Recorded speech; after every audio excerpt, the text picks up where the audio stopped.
just going to give a, I guess it's 7:01, so we can start.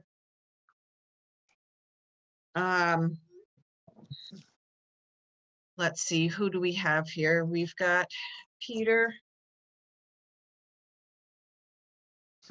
Isabel is not joining us today. We've got Ron, we've got Melissa, Sue's here, Brandon here. Mike is here. Dean is going to join us late. So I think we have everyone here and have a quorum. All right, I'd like to call this meeting of the Leominster School Committee for today, Monday, March 15th, to order. If everyone can please rise to say the Pledge of Allegiance. I pledge allegiance to to the the flag flag of the United States of America and to the republic for for which which it it stands, stands, one nation, nation, under God, indivisible, with liberty, and justice for all. Thank you. I'm going to read our school committee statement. This committee represents the needs of all Leominster Public School students and places their interest above all others. We will exercise leadership, adhere to our protocols, and base our decision upon a reasoned assessment of all available information. We will advocate for each of our schools and support high-quality public education in Leominster. Having read that, before we move on to the open forum, I want to remind people that if you are planning to video or audio tape this, you need to announce yourself now. Having no one come forward, we're going to do the open forum. At this time, we do not have anybody else who has signed up ahead of time. So I'm going to open it up to anybody who is in the public. Please state your name and address for the record. And just as a reminder, everyone gets 2-minute limit to their comments. Would anybody like to address the school committee? Please unmute yourself now and state your name and address.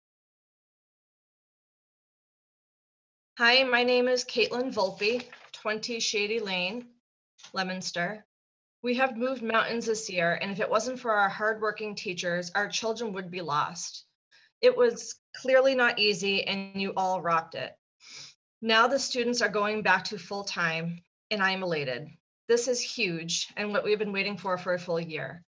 It's emotional for us knowing that our children will finally get a more equitable education. We all understand that staff are scared to work in the building, and I get it. I was scared too. I have been working through this pandemic since day one, and I had no idea what to expect in the beginning. I was afraid to touch anything. I am a lab tech, and I was afraid to have my hands on lab specimens that I've never thought twice about handling before. And I don't even know how to describe the anxiety and fear that I felt when I worked in the COVID testing tent at the height of all this. I didn't know how to prevent the virus from getting me sick, and I didn't know how to prevent myself from taking it home to my family. Essential employees at the hospital had no vaccines available, and because we were essential, we had to take a deep breath and push forward. Some nurses that I worked closely with lived outside of their homes for months so that they didn't infect their families. They went months without seeing their children and spouses, and with no light at the end of the tunnel for them, but they kept pushing through because they had to. They were needed to fight this thing. We had limited PPE, and social distancing was not an option. If it wasn't for us working during that time, this community wouldn't be here where we are today. Now it's time for the next group. Here we are a year later. We know so much more about this virus. We know that children are less likely to spread this and that transmission is very low in schools. Precautions are key. Teachers have the PPE that they need. Please listen to the science and be the essential personnel that you are. Our children need you more now than ever. I thank you all for doing this. It's been a difficult road, and both parents and teachers deserve a round of applause. We are all in this together. Thank you. Thank you. Would anybody else like to address the committee? Please unmute yourself and state your name and address for the record. Hi, Bonnie Budd, 321 Prospect Street in Leominster. I just wanted to make sure that parents were aware and guardians were aware that tomorrow night, Special Education Department is hosting a forum with DESE tomorrow night. So everyone should have received an email from Kimberly Woodford. And if you have not, please reach out to her so that she can get you the sign up form and the link, because this starts off our review with DESE for the year. So they're doing something new with the parent orientation, and we just want to make sure everyone's aware. Thank you.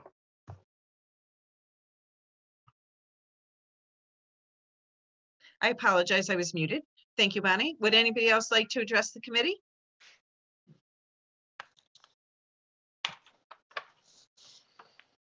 Rob Volpe, 20 Shea Lane. Go ahead, Rob. Thank you. Tonight, I would like to introduce you to a brave young lady named Melanie Gabriel. Melanie is 13 years old and for the last year has been fighting to keep not only her school, but schools across the nation open. Melanie has been interviewed by national news organizations to tell her story. Tonight, I asked the committee to listen for 2 minutes to what she has to say. She'll be speaking about the importance of a 5-day return for all grades, and we'll focus on the high schools for now. As we all know, there's no date for return. Why are we waiting for DESE? Why wait for the bar to be set? Raise the bar, be leaders, not the followers. Set the example for the Commonwealth for once. Local politicians who advocate for special interest groups during this pandemic need to take a seat.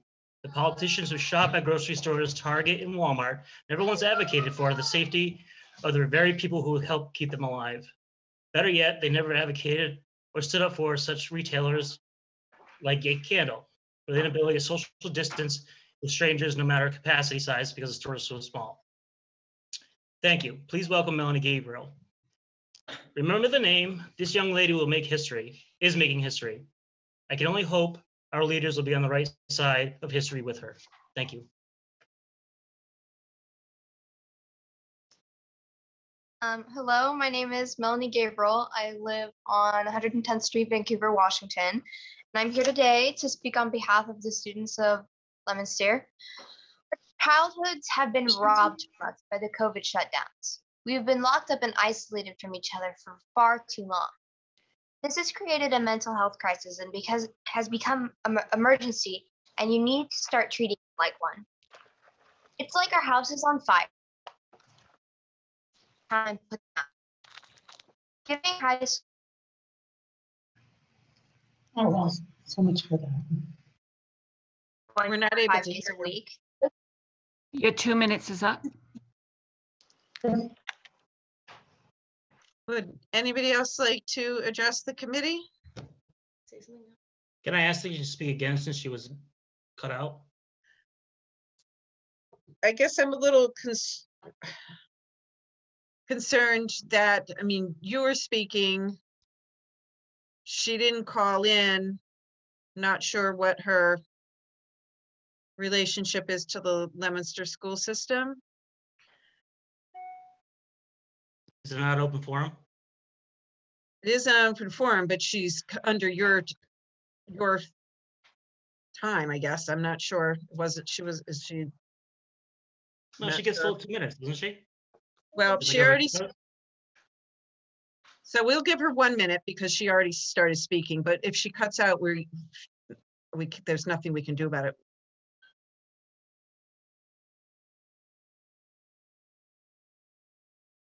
So she needs to go now, or we'll move on to someone else.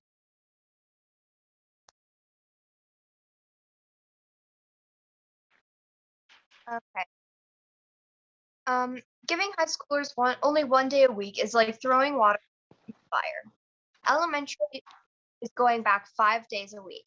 They got their fires extinguished. Be a hero and put all of Leominster's students' fires out and grant them 5 full days. Thank you. Okay, thank you. I'm not sure why you cut out before, but I appreciate you finishing. Does anybody else have anything else they would like to say to address the committee? Hi, this is Matt Stewart Ave, Leominster. Go ahead.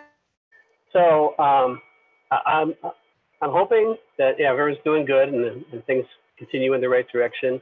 I have maybe one child in my household that has a possible underlying condition, and we will be remote the rest of the year, hoping. And we are still hoping that that option would be available come the fall and next school year until everything's all under control and said so by the government and whoever else. I hope that's a consideration for next year. And thank you very much. Thank you. Would anybody else like to address the committee?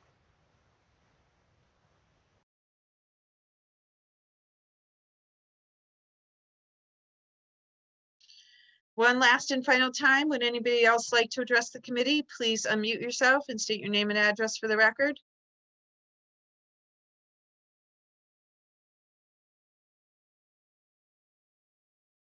Okay, we're going to close the open forum portion of the meeting and we're going to move on to communications. Jim, are there any communications? Not online, no.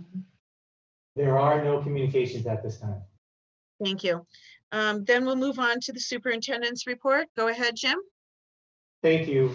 Steve Mamoni is actually going to share a presentation with everybody. We have a kind of an extended superintendent's report today on behalf of Paula.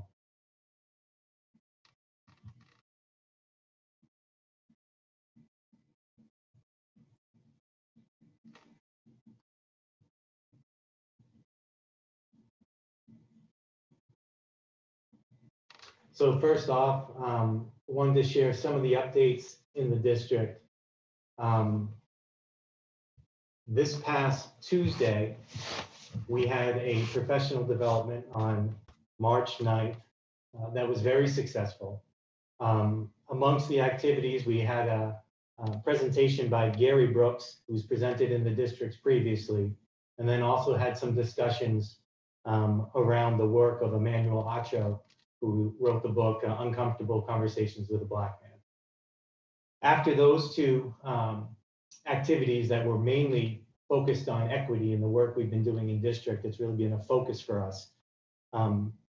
Individuals were able to select areas that they were interested in improving their professional practice. These included things like technology, behavior management, and then also included things like CPR and choking training, which was provided by Kathy Gaudet. As always, we thank our Professional Development Committee for the great work they've done this year in conjunction with the Curriculum Office, Lorene and Renee, and also Jenny Mundy. We feel like we've had some great PD this year and truly appreciate the teachers and everyone else who participated in that.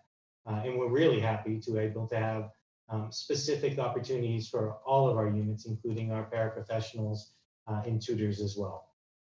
The other thing we wanted to share about this week is a big thank you to the city. Tomorrow, 150 of our employees will have the ability to be vaccinated. Certainly Wendy in the mayor's office, the mayor himself, Chris Knuth, and Kathy Gaudet, who works for the district as our nurse leader, to make this available in conjunction with the state making weekend appointments available and then opening up to all educators at this time. We're hopeful that a lot of our staff will be vaccinated in the near future and hope these efforts continue on the local, state, and national level. Next up, we want to provide a reminder that CTEI and LCE will have in-person open houses on Saturday, March 27th from 9 to 12 p.m. These events are in person, so we're going to be requiring folks to wear masks, but there'll be an opportunity to learn about both programs, CTEI and the Leominster Center of Excellence. If someone would like more information about these activities, please feel free to contact the schools, but you don't have to make a reservation. You can just come and walk around the programs in person and learn a little bit more about what they offer our students. A final update is that there are some grab-and-go meal service changes. March 26th, Friday, March 26th will be the last day that grab-and-go meals will be available at the Francis Drake School as Francis Drake starts to transition for the full return of in-person learning students. That means that beginning Monday, March 29th, grab-and-go meals will be available only at Leominster High School and Skyview on Monday, Wednesday, and Fridays between 7 and 10 a.m.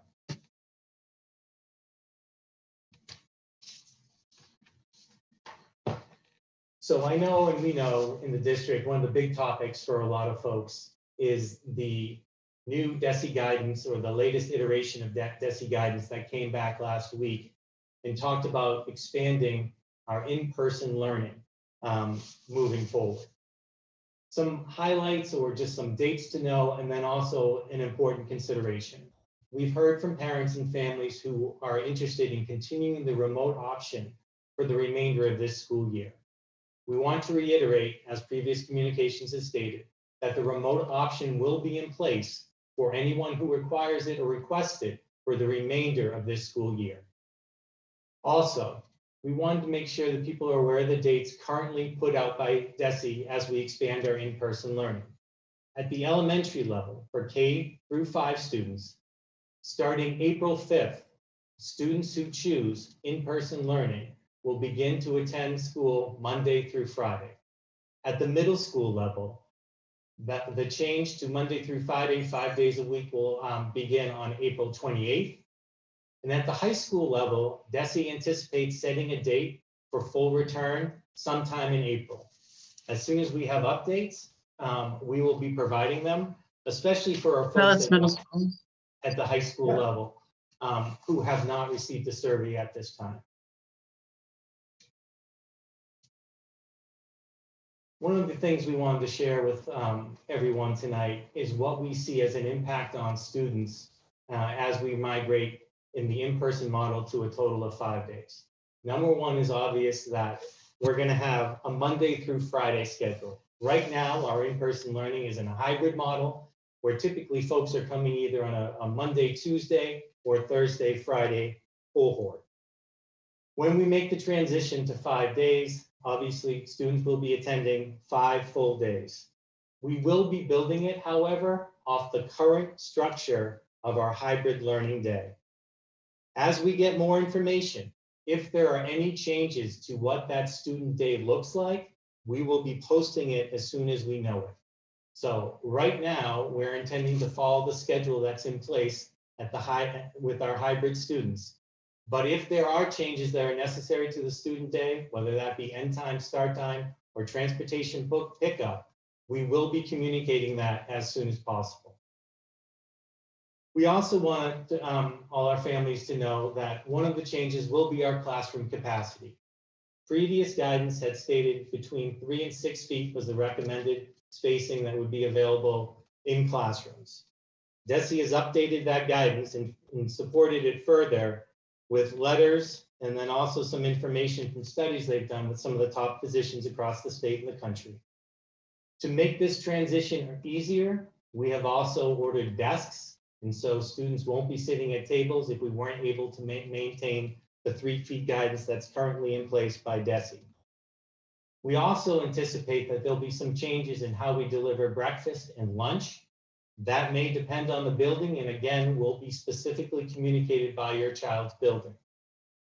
Lastly, we're going to be working with Vanpool and First Student, who have been very successful in implementing their safety procedures at this time, and we have full confidence that they'll be able to increase their ridership as we move forward.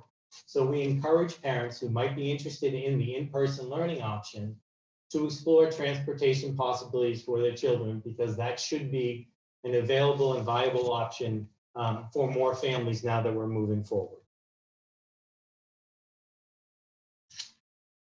The big news we would want to share at this time is the district survey that went out this past Friday, March 12th. The DESE survey was recommended to go out to all students, and we've sent it to approximately 4,000 families at this time. These cover all of our K through 8 families, and as I mentioned a little bit earlier, as we transition or get a date for high school's return, we will be sending out a survey for those families as well. We thank everyone who has responded to the survey at this time. We're also requesting that those who have not filled it out to please provide response if at all possible by this Wednesday. We would want folks to know that after we understand and get their responses, we'll be able to look and make more clear decisions whether or not there needs to be classroom adjustments. And we would want people to understand that if there is a change that is necessitated in their classroom teacher, we'll be reaching out to them as soon as we know that information. Lastly, we just want to make sure people understand that if you do change from the remote learning option to the in-person option, we may require more time than the initial date set by DESE of April 28th. The reason being is that we may have to shift our resources and staffing, and we may require some time beyond that date. Again, if you're impacted in this way, we will certainly be reaching out to you personally. Finally, we just want to talk about, as with all of our communications, you can find resources throughout the district. First, we want to share with you our district website is going to have a lot of this information placed on it, www.leominsterschools.org. If you have school-specific questions, you should be receiving updates from your building administrators. And then you can also call your building administration if you have a question particular about your own child. We also have the hotline, LPS hotline at Leominster Schools, and they can be reached at 978-534-7700, extension 1341. And if anyone has any transportation questions, they can email transportation@leominsterschools.org. We want to recognize the efforts of everybody. This is around the third or fourth major transition we've made as a district. And it wouldn't be possible without the hard efforts of our teachers, our administrators, and the responsiveness and flexibility of our families, our students, and the support of everyone in the community. We thank them for the continued support and pledge that we're going to do our best to support them during this latest change and provide timely information as soon as we're able to provide it. But once again, the key piece for us will be starting to get those responses on our survey so we can begin to put our planning in place in earnest.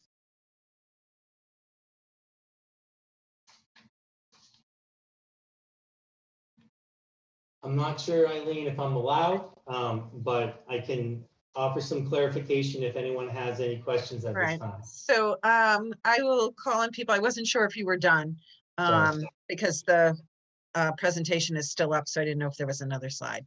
So it would be probably helpful if you could take that down. Steve, thank you. I'm going to call on people. Brandon, do you have any questions or comments? I'm all set right now. Thanks, Jim. I appreciate it. Melissa? Just one quick one. So on Wednesdays have currently been the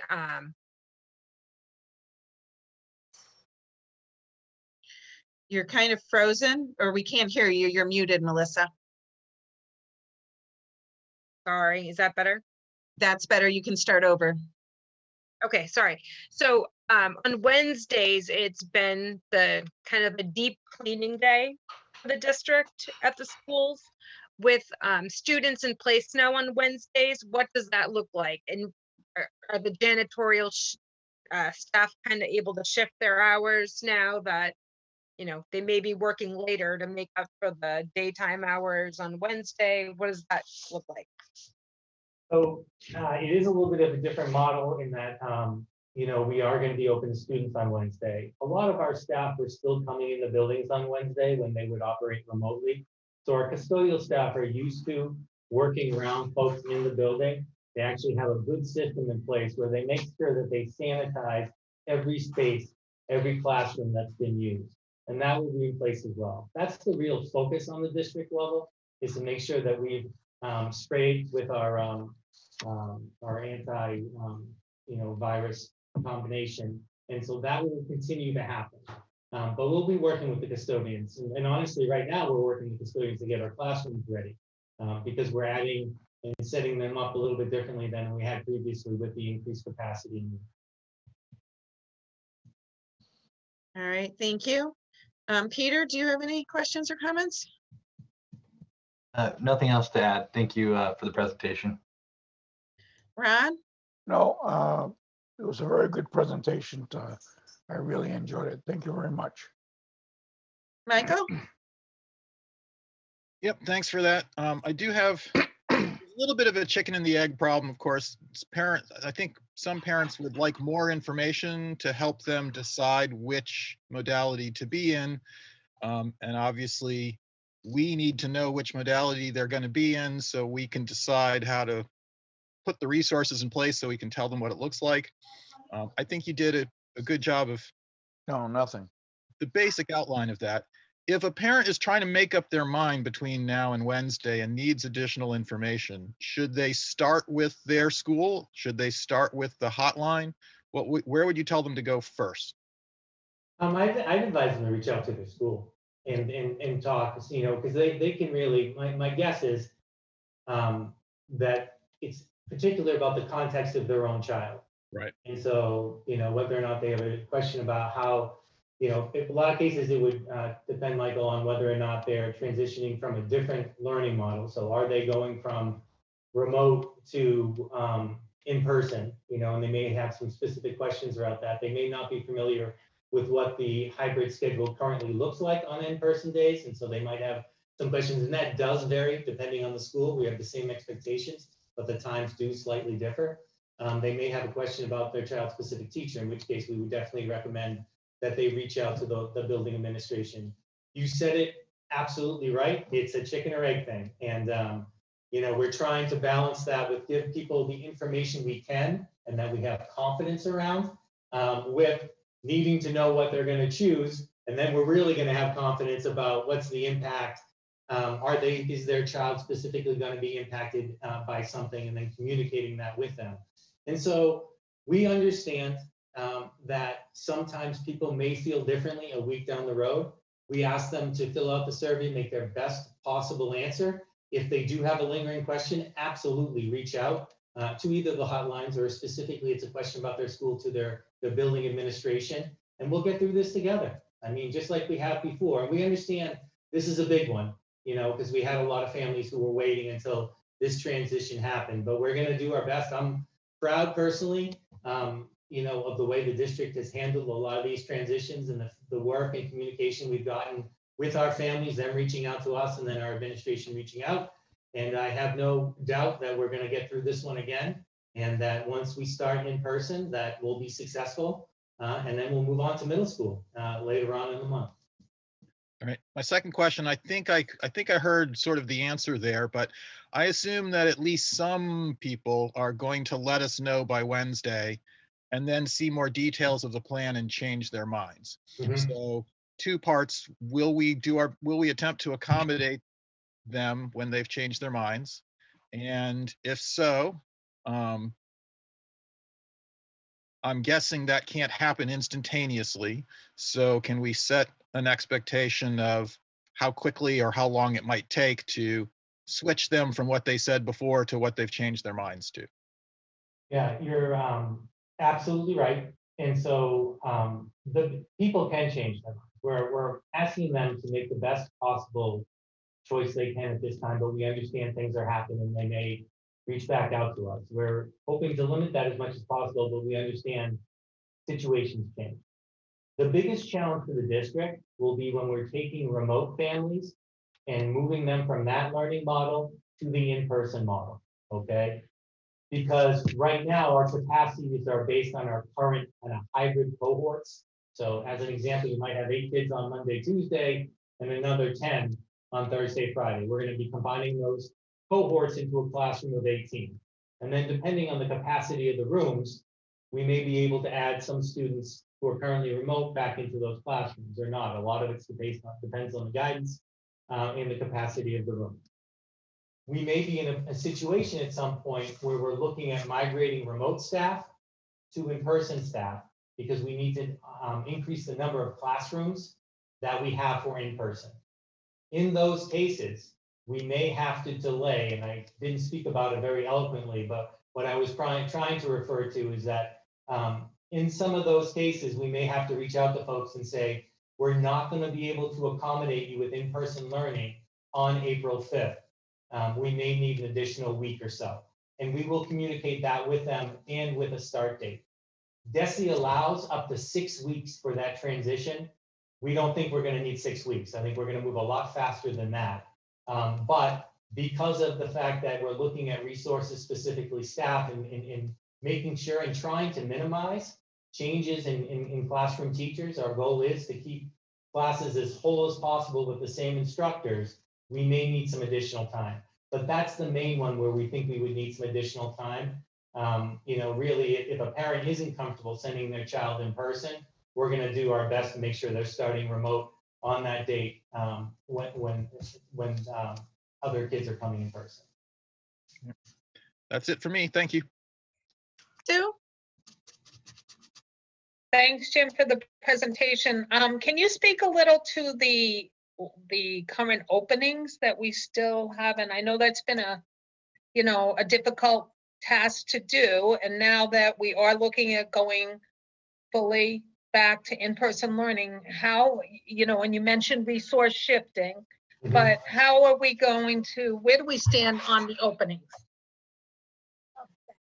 We still have teaching positions. We still have tutor positions. I believe we actually have duty aid and para positions still up there. And so anyone who's interested, it's on the Leominster website, and we continue to do that. We feel good, Sue, in terms of our complement of teachers. We could use some more. And certainly if we are able to find qualified teachers who are licensed, we're going to bring them into the fold where we do have openings. The biggest challenge right now, and I've heard Paula say this before, is that systems aren't built really to provide both in-person and remote instruction. If we knew that was the model that we were going to follow for an entire year, we'd have the ability to say have district remote classrooms or see if we needed to combine some schools, and it hasn't been possible with the way this year unfolded. And so some work that's happening that gives me greater confidence that we're going to be able to handle this as seamlessly as possible. That right now, all of our elementary principals have looked and they know what the capacity is in their classrooms. And they've identified, especially where we've had 2 remote teachers at a grade level in a school, who would be the first teacher who would be transitioning. And then I'll be working in human resources to talk with folks who may currently have an accommodation and to see if that accommodation still needs to apply, whether there's an issue around, it could be childcare, it could be medical issues, things like that. So we'll be having those discussions. So teachers will also know if there's a need to migrate a remote classroom to in-person, if they'd be involved and when they'd be involved in that process. And so to your point, Sue, I would say absolutely, we are still looking for staff and hoping that anyone who's interested in working for us, we can even call it human resources and we'd be happy to talk to you about our openings.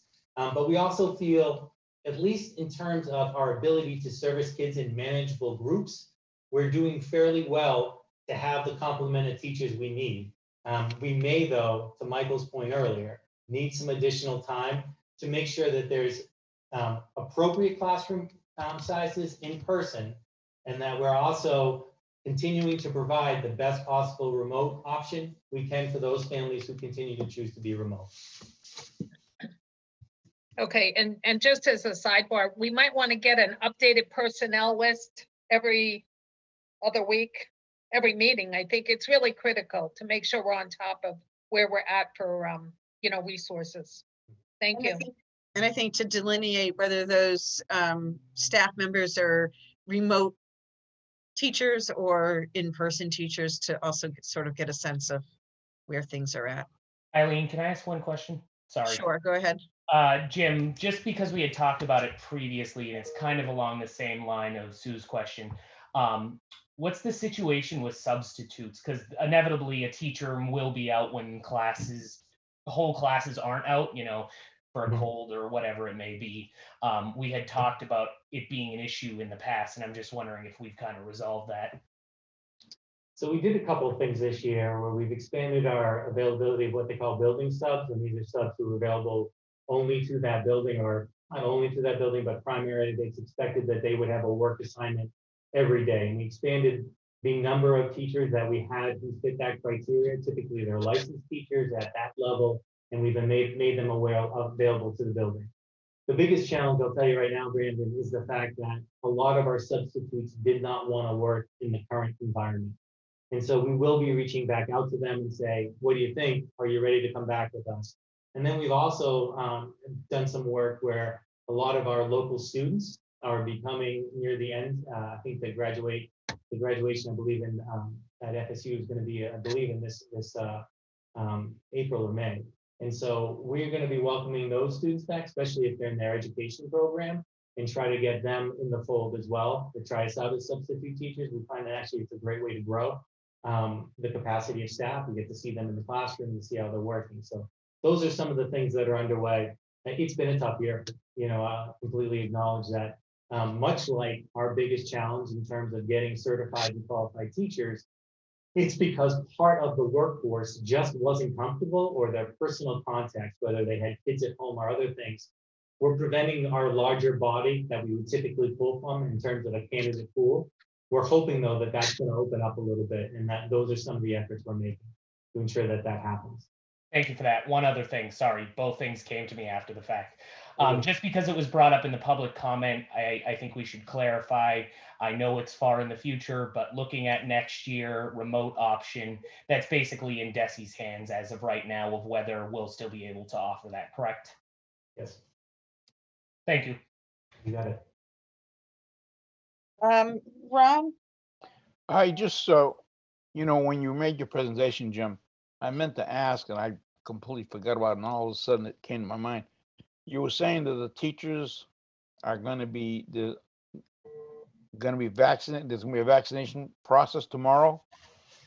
Yeah, so we How many of the teachers are going to be vaccinated? we have 150 staff members who the city has made available vaccines for. And so we became aware of that over the weekend. Kathy had that worked quickly to let staff know that those were going to be available. And so my understanding is we had over 150 reach out to Wendy in the mayor's office, and she's arranged for those folks to be vaccinated tomorrow. And so that's great. It's in combination with what they've done at the state level and having educator-specific days on weekends, which is extremely helpful. And then some of the work the federal government's been doing, having vaccinations available at CVS. We really are starting to move. And so it's been wonderful. Now we have federal, state, and local support to get our staff vaccinated. And that's the thing, it's all of our staff that are eligible for the vaccination. So we have everyone who would be working in our programs, ideally vaccinated as soon as possible. But it's 150 tomorrow, Ron, and we were excited that that became available. And Jim, when you say all your staff, you're including like paras and substitute teachers potentially, Yes, as well absolutely. as clerical Absolutely. and support Yep. staff. Exactly right, Eileen. All those staff members are able to get vaccinated and would have access to all the things I just mentioned. Great. That's wonderful. I do not believe Dean has joined us, but just in case if I don't see him. All right, he hasn't come in, so I'm presuming he's not hasn't joined us yet. Ron, did you have yet another question? Yeah, Or you raised your hand? I did. One question precludes and then includes another one. How many kids, do you know when the children are going to get vaccinated? Are they going to get vaccinated? So no one under 16 can get vaccinated yet, Ron.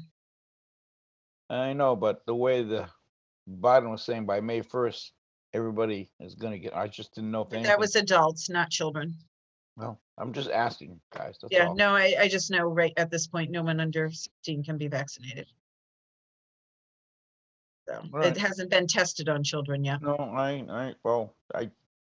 I know, but it's a moving target, anybody under 16, so I mean, any kids over 16 are going to be vaccinated. Well, that would be up to their parents' decision. Yeah, I was just asking, that's all. Yeah, no, I don't think we have that information or we'll be privy to that. So, because that would be parental decision. All right, does anybody else have any other questions for Jim? Thank you so much, Jim. That was very informative, and I'm sure that's, certainly a major piece that the public was concerned and worried about. So hopefully you've answered their questions, and we certainly would encourage everyone to, contact any of the telephone numbers and websites that were up there. And possibly, Steve, I don't know if you can put them back in the chat or something like that. So for folks who've missed it, might be able to recover that information. That would be helpful. And certainly you can always start with your school, and your school administration can direct you as well. So thank you. We're going to move on to presentation. We have program of studies presentation. Yeah, thank you very much, Eileen. We have Dr. Steve Dubzinski and then also Mr. Dan Bayshant from CPI.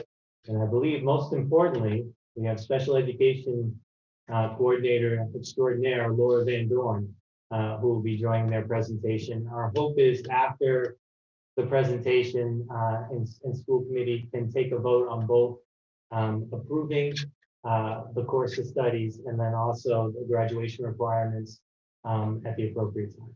And so without further ado, Dr. Steve Dubzinski. Next up.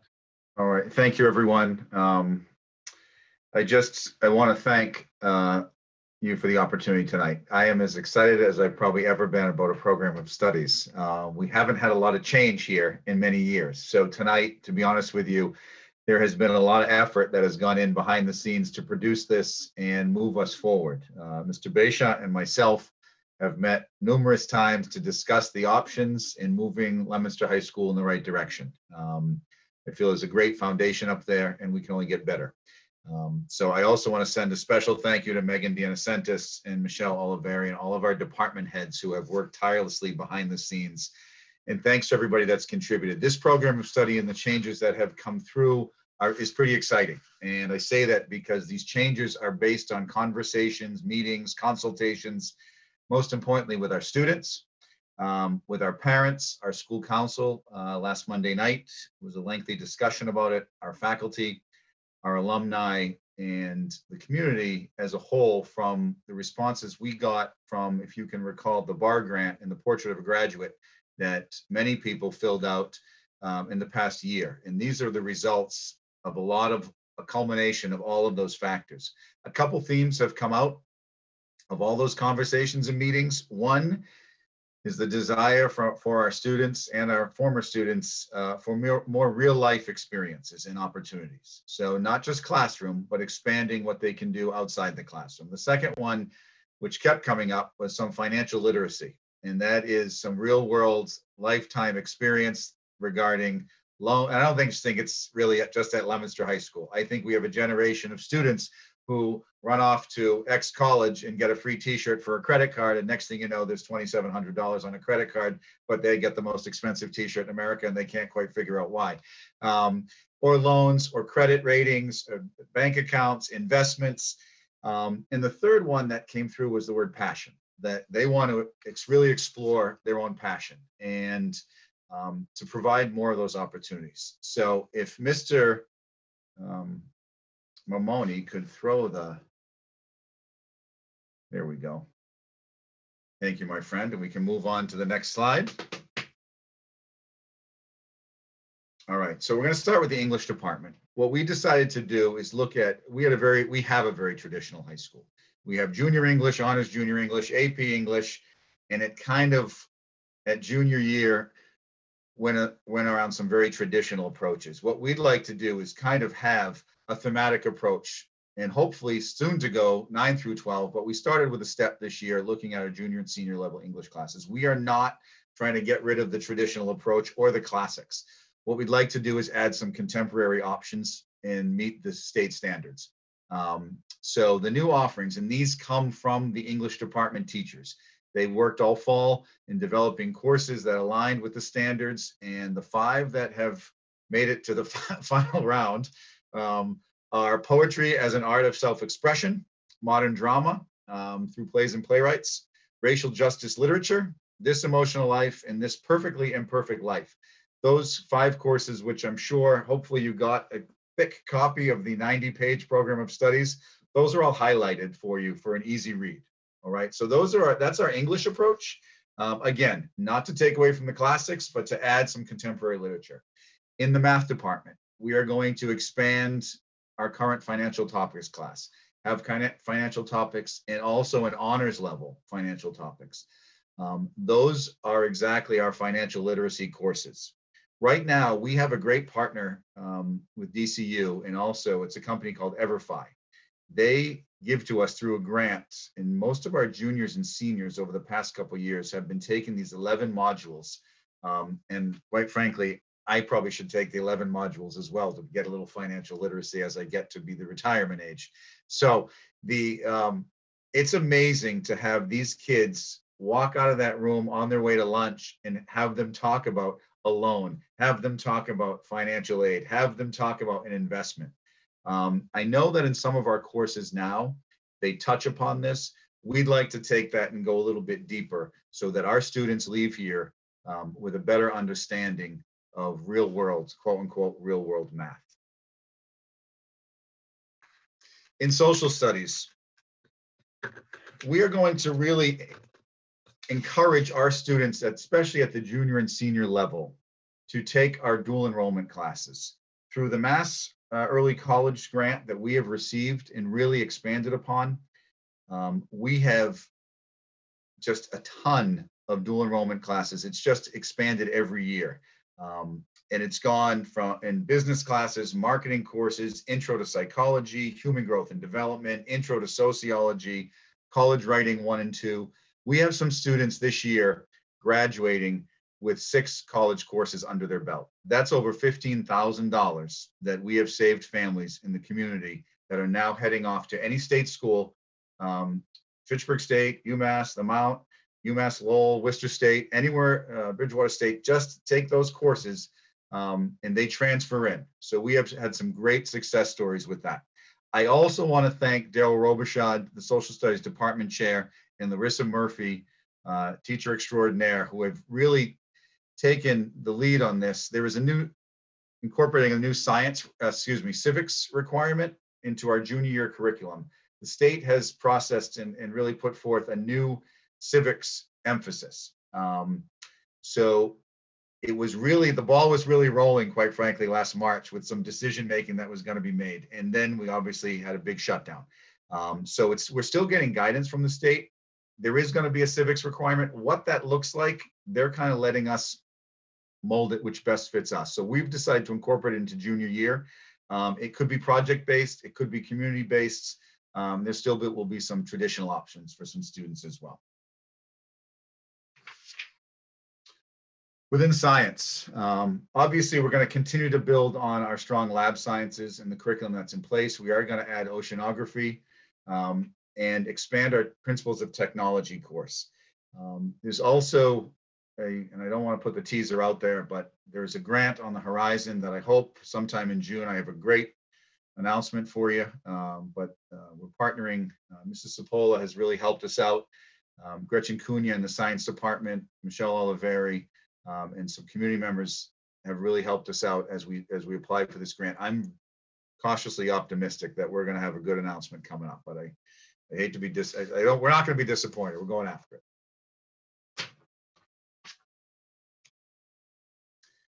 Within special education, and as Dr. Riley pointed out, Laura Van Dorn is with us tonight, special education coordinator at the high school. We are going to transition to a more comprehensive inclusion model, which will be a little bit more robust for our students. And it's supported by not only our own research, but I think research across the country that allows us to provide support and services in the least restrictive environment for our students.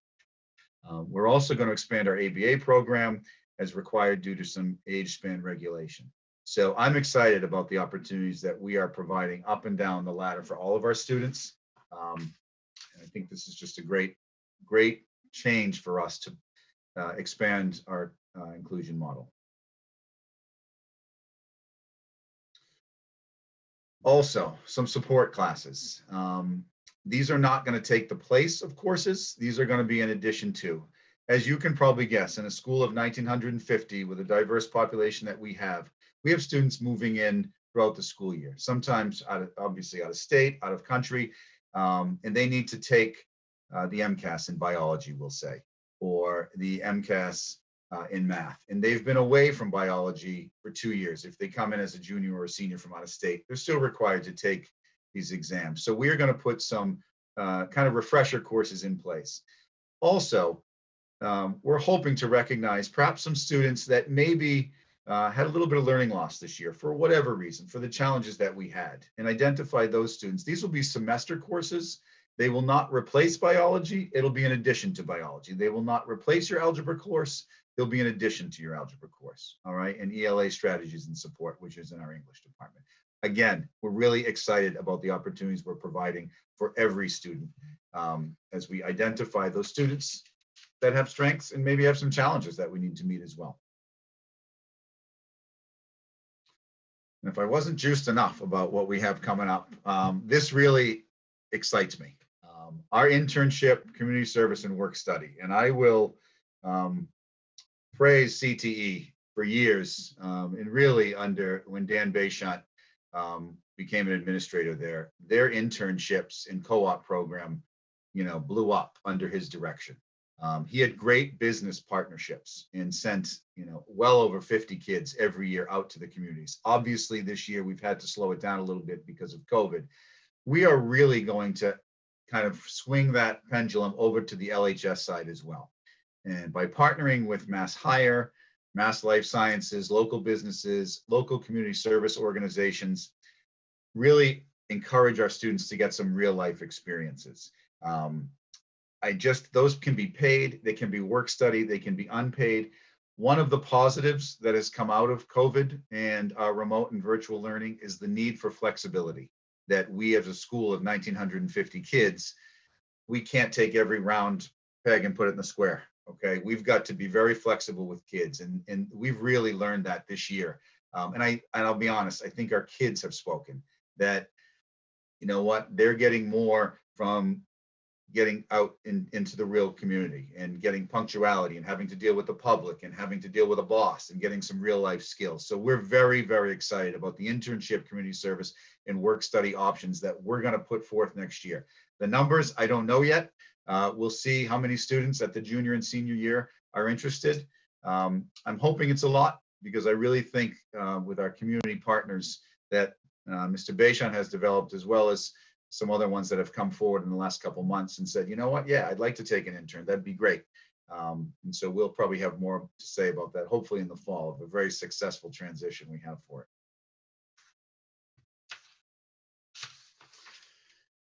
Finally, I don't want to overlook that our opportunities that we have now. All right. And I said this and I'll say it again. We have to be flexible. We have numerous kids with numerous needs, and we want to meet every kid's need, right? So we have our dual enrollment classes through Mount Wachusett Community College and Fitchburg State, our Massachusetts Early College Initiative, which I can't speak enough about across the state. We are one of the leading programs through Mount and FSU. We have a pathway now for business for those interested in going through educational, liberal arts and sciences. Our alternative education program is, what started as a whim probably 15 years ago has really taken off. And we've met a lot about that this year, and we are really ready to expand that program. Steve McCaughey started that as a favor probably 15 years ago. And now through his services and his commitment to that program, I think we're ready to take that program to the next level as well. As you know, our virtual high school program is a national program. We've always been part of that. I just spoke about the internships and externships, community service. And then something that we've always had is independent project, where a student may come to us with a big desire in science and develop his own science fair project, or something in literature that they want to really focus on that. And we have an independent project. We've been blessed that our faculty has always said yes to those students. And it's an additional course for them. It's an additional oversight for them. They have to meet with that student, whether before or after school or during their prep period. But our students and our faculty have always had that great relationship. So we hope to expand that program as well.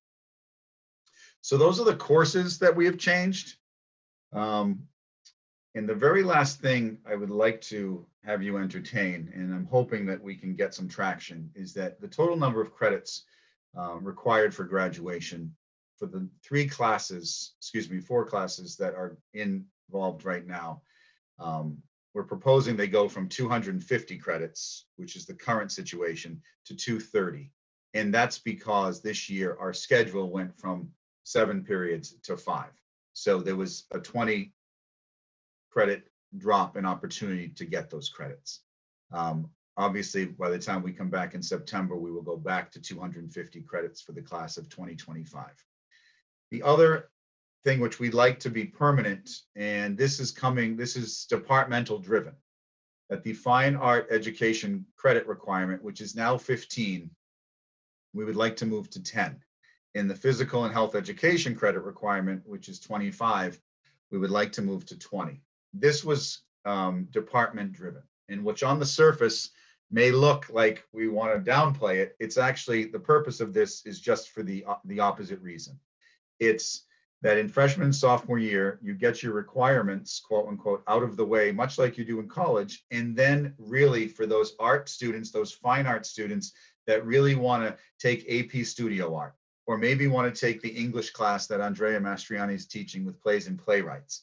The physical health and education department and I met this week, and Jeff Soulier, who's probably going to not be happy with me that I'm saying this publicly, said to me, "Dub, don't laugh.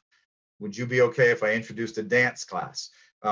So yes, I said, but Ronnie Houle wants to come up and participate. And there's a nutrition course which is on the horizon as well. So it's not that we want to cut the courses down. We want the mandates to go down and have those kids choose to be in those classes, because what's happening is that junior that has to take that third year of art instead of something he really wants to be in.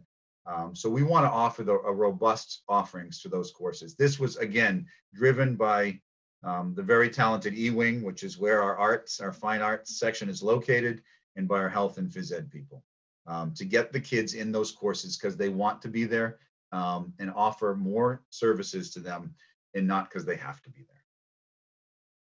So Danny, I will defer my microphone to you if you have anything to add. Mr. Bayshant? I cannot add anything more to that. Stephen, an absolutely superfluous job. Outstanding. Thank you. So I will entertain any questions. I would just ask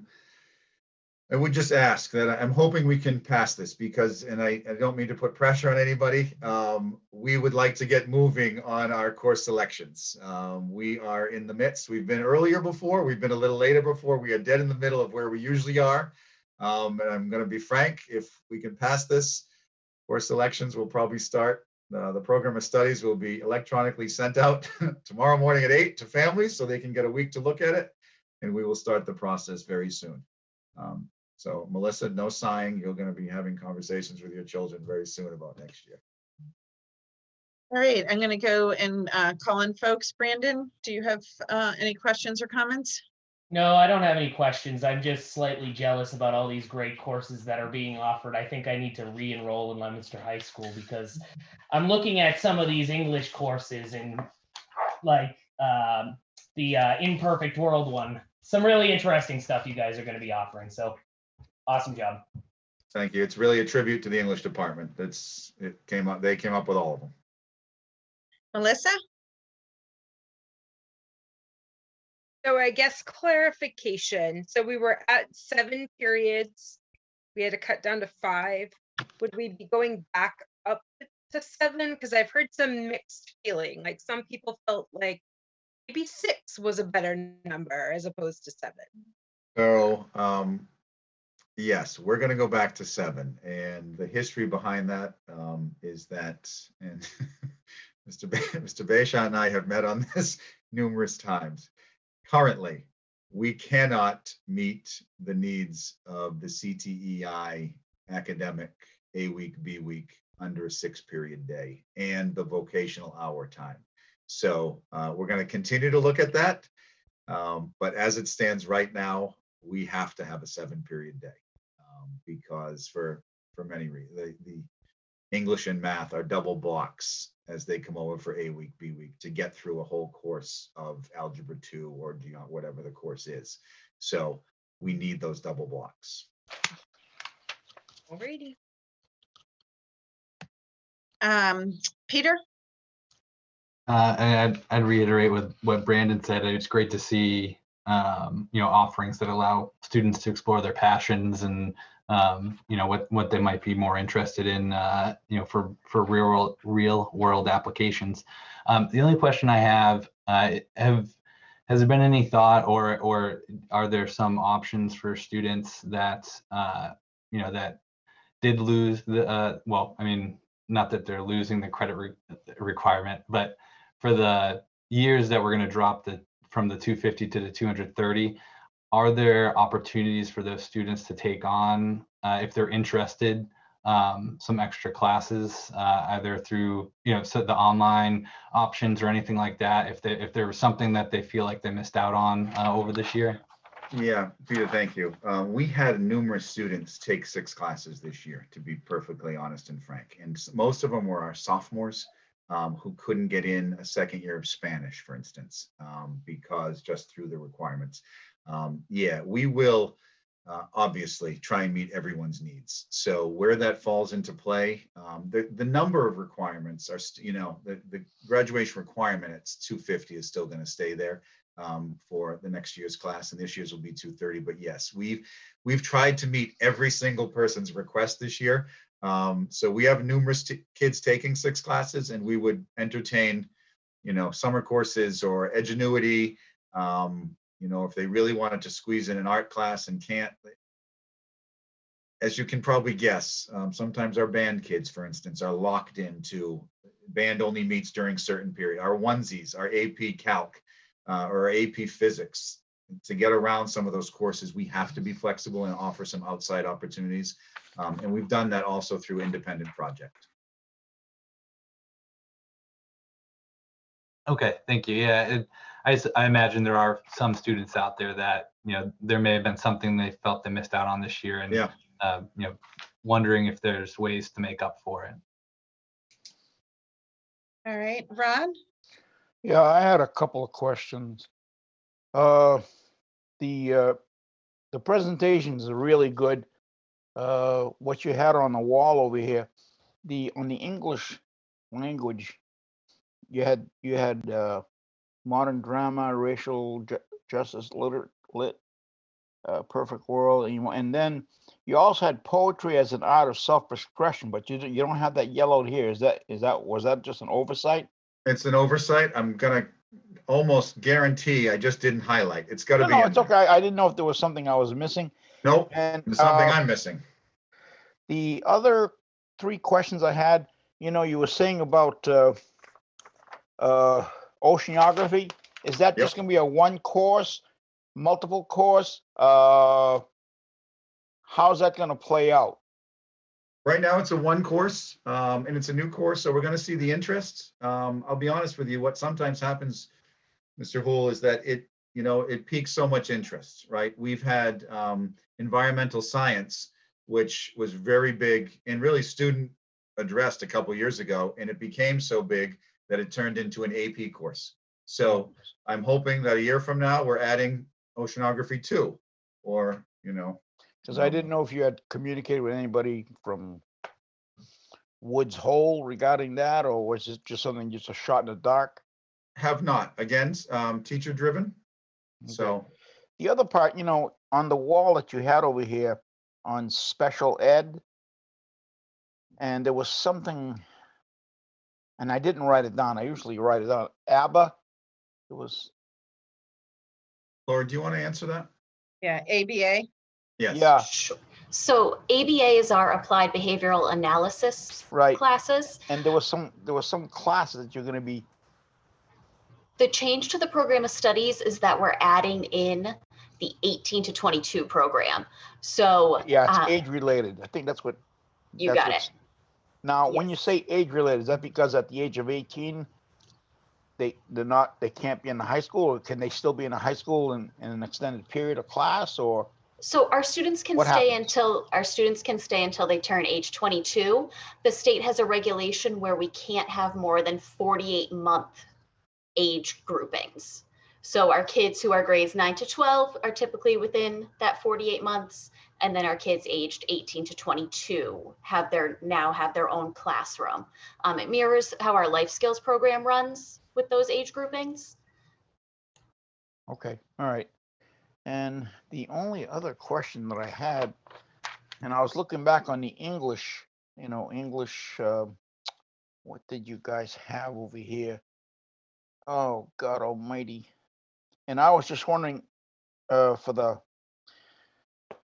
English poetry, or you had something about drama. uh, English, English writers and English drama. Yep, plays and playwrights. Plays and playwrights. Now, is that just, just a title of a course, or do you have specific playwrights? Like, for example, off the top of my head, T.S. Eliot. Yep. E.S. Ezra Pound, Edgar Allan Poe. Is this a combination, or? So ahead, Andrea Mastriani proposed that. I don't have the write-up right in front of me, but I can gladly get you in touch with her, to be honest with you. And I don't mean to deflect the questions, No. Just you can Yeah. give the information to Paula or to the rest of the school committee, so they can find out if it's just the name of the program, or do you have specific? There are specifics. There are specifics, Ron. Okay, all right. And that would lead on to, if the person wanted to do a master's in that particular writer, playwright, or whatever have you, is there capacity for that, or is it just? Yeah, I have to tell you, one of the great things that has happened in the last Fridays when we've returned is that Andrea Mastriani, the highest population of returning kids are our theater kids. And it's fourth period, right after lunch, and they are on stage. They are socially distant.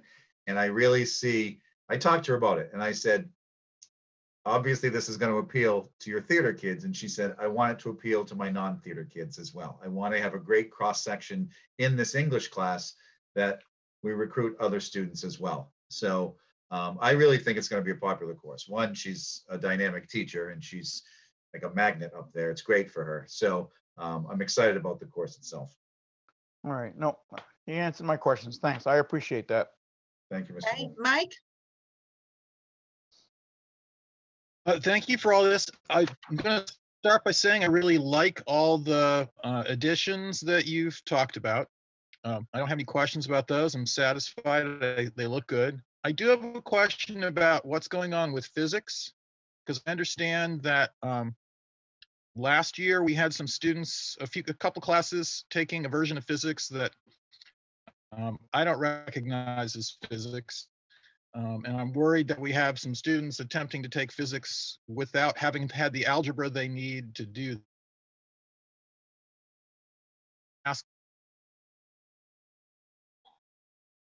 Like you cut out there at the end. So yeah. I'm assuming that the question is, are they getting enough math before they take physics? Right. So my understanding is we've put a few freshman class, some sort of freshman physics class. And I'm unconvinced that such a thing can work. Yeah, So I'm happy to support all the changes you've proposed here. This is excellent work, but I need to go on record, say it does not make sense to me to do a freshman physics for students who haven't had algebra yet.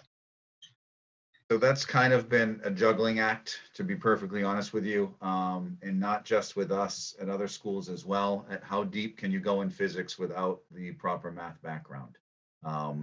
So that's a conversation we're still having, and I appreciate that. And if you would allow me to continue to have that conversation, maybe you and I can chat, or we can come back and report out. But I do appreciate that because it's a conversation we've also had. All the new stuff here, I'm excited for some of these new classes. I'm happy to support this. I just wanted to bring that up. Thank you. I'm really excited about the opportunity for kids that they've had a voice, to kind of choose a little bit more modern choices here. Thanks. Thank you. Sue? Okay. Thank you, Steve, for increasing the financial topics. That's very important to our children. My son was one of the ones that collected a T-shirt for a credit card in college.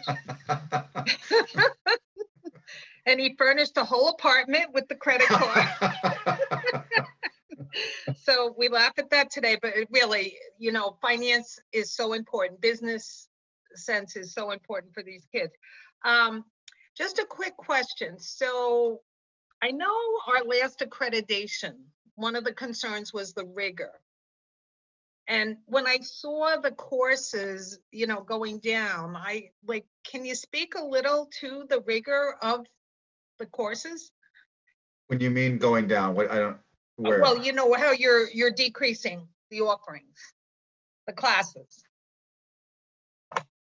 I don't think I follow. I don't think we are decreasing You're the. you're decreasing the credits. Oh, the credits. Right, Okay, right, yeah. right. And So thanks. So I just, Sorry. can you just speak to the, where you think we're at with the rigor? Because, accreditation did speak to that Yeah. a couple years ago, and I think that's important. I think this is great that we're changing the curriculum, but I just want to make sure that we're not sacrificing the rigor.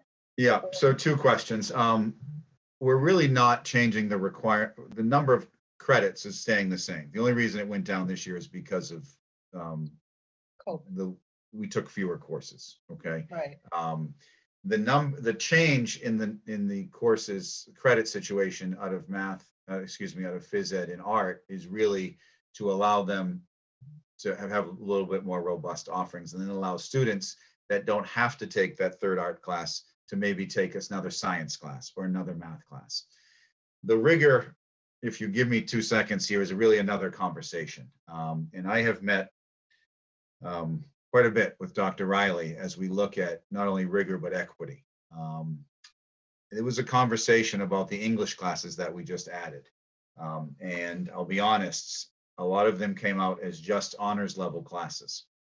And I wasn't sure I wanted to make it just an honors level class. I wanted to get everyone involved in the course first as we first develop it. Another issue around the rigor is an equity issue. We want more kids involved in our AP courses in honors level. We want to push them and nudge them. And that is a conversation that we have started with our faculty. And I will tell you, and I don't want to use this as a crutch, it's a conversation that we've picked up again. Because it was, I think, ready to have the conversation, and then we had our shutdown. So I do think that we're ready to really push our students further. And I was on a meeting the other day. The district's been kind enough to enroll us in a Lynch Academy, and it was it's not so much the rigor, it's meeting that student where they are. Right, so that I'm looking at 5 school committee members that we give an assignment to, and everybody's in a different place. So meeting them where they are and pushing them to the next level on an individual basis. I don't think we're taking a step back on rigor with these changes. I think just the opposite. And I think we're going to move forward. I think it's going to help us with equity. I think we're not going to see results right away in our testing scores, right? But I do think 5 years from now, Dr. Riley said a great thing a couple of weeks ago to me. He said, what a great opportunity we have to change the direction of some of our testing scores. What a great opportunity you have, a leader has, those teachers have, that we all have to push this school in a great direction. And I think we're ready to go. Okay. One more question, CTEI. How is the whole relationship with West Boylston? What do we find those kids are taking for courses? What's popular? Can you just, speak to that a little? Sure, I can. The relationship with West Boylston is that those kids are coming to Leominster specifically for vocational programs, and they're following the traditional academic rigor that goes with a vocational program. We currently have 26 students from West Boylston, and we are recruiting every year. I have to tip my hat to Doug Sachoka. Doug is our Dean of Students, and I've let him ask for his help in taking the point on the recruitment effort. Through his efforts last year, we brought in an additional 13 students to CTE last year alone. And he has been working diligently with West Boylston this year, actually coming back after supper hours to give personal tours to families from West Boylston who can't make it out to the school during work hours. So a great job by Doug. He's working hard. And our goal for this year, each year, is to try to have or attract up to 10 students per grade level to come to CTE from the West Boylston area. And so at 26, we're gaining, we're getting better.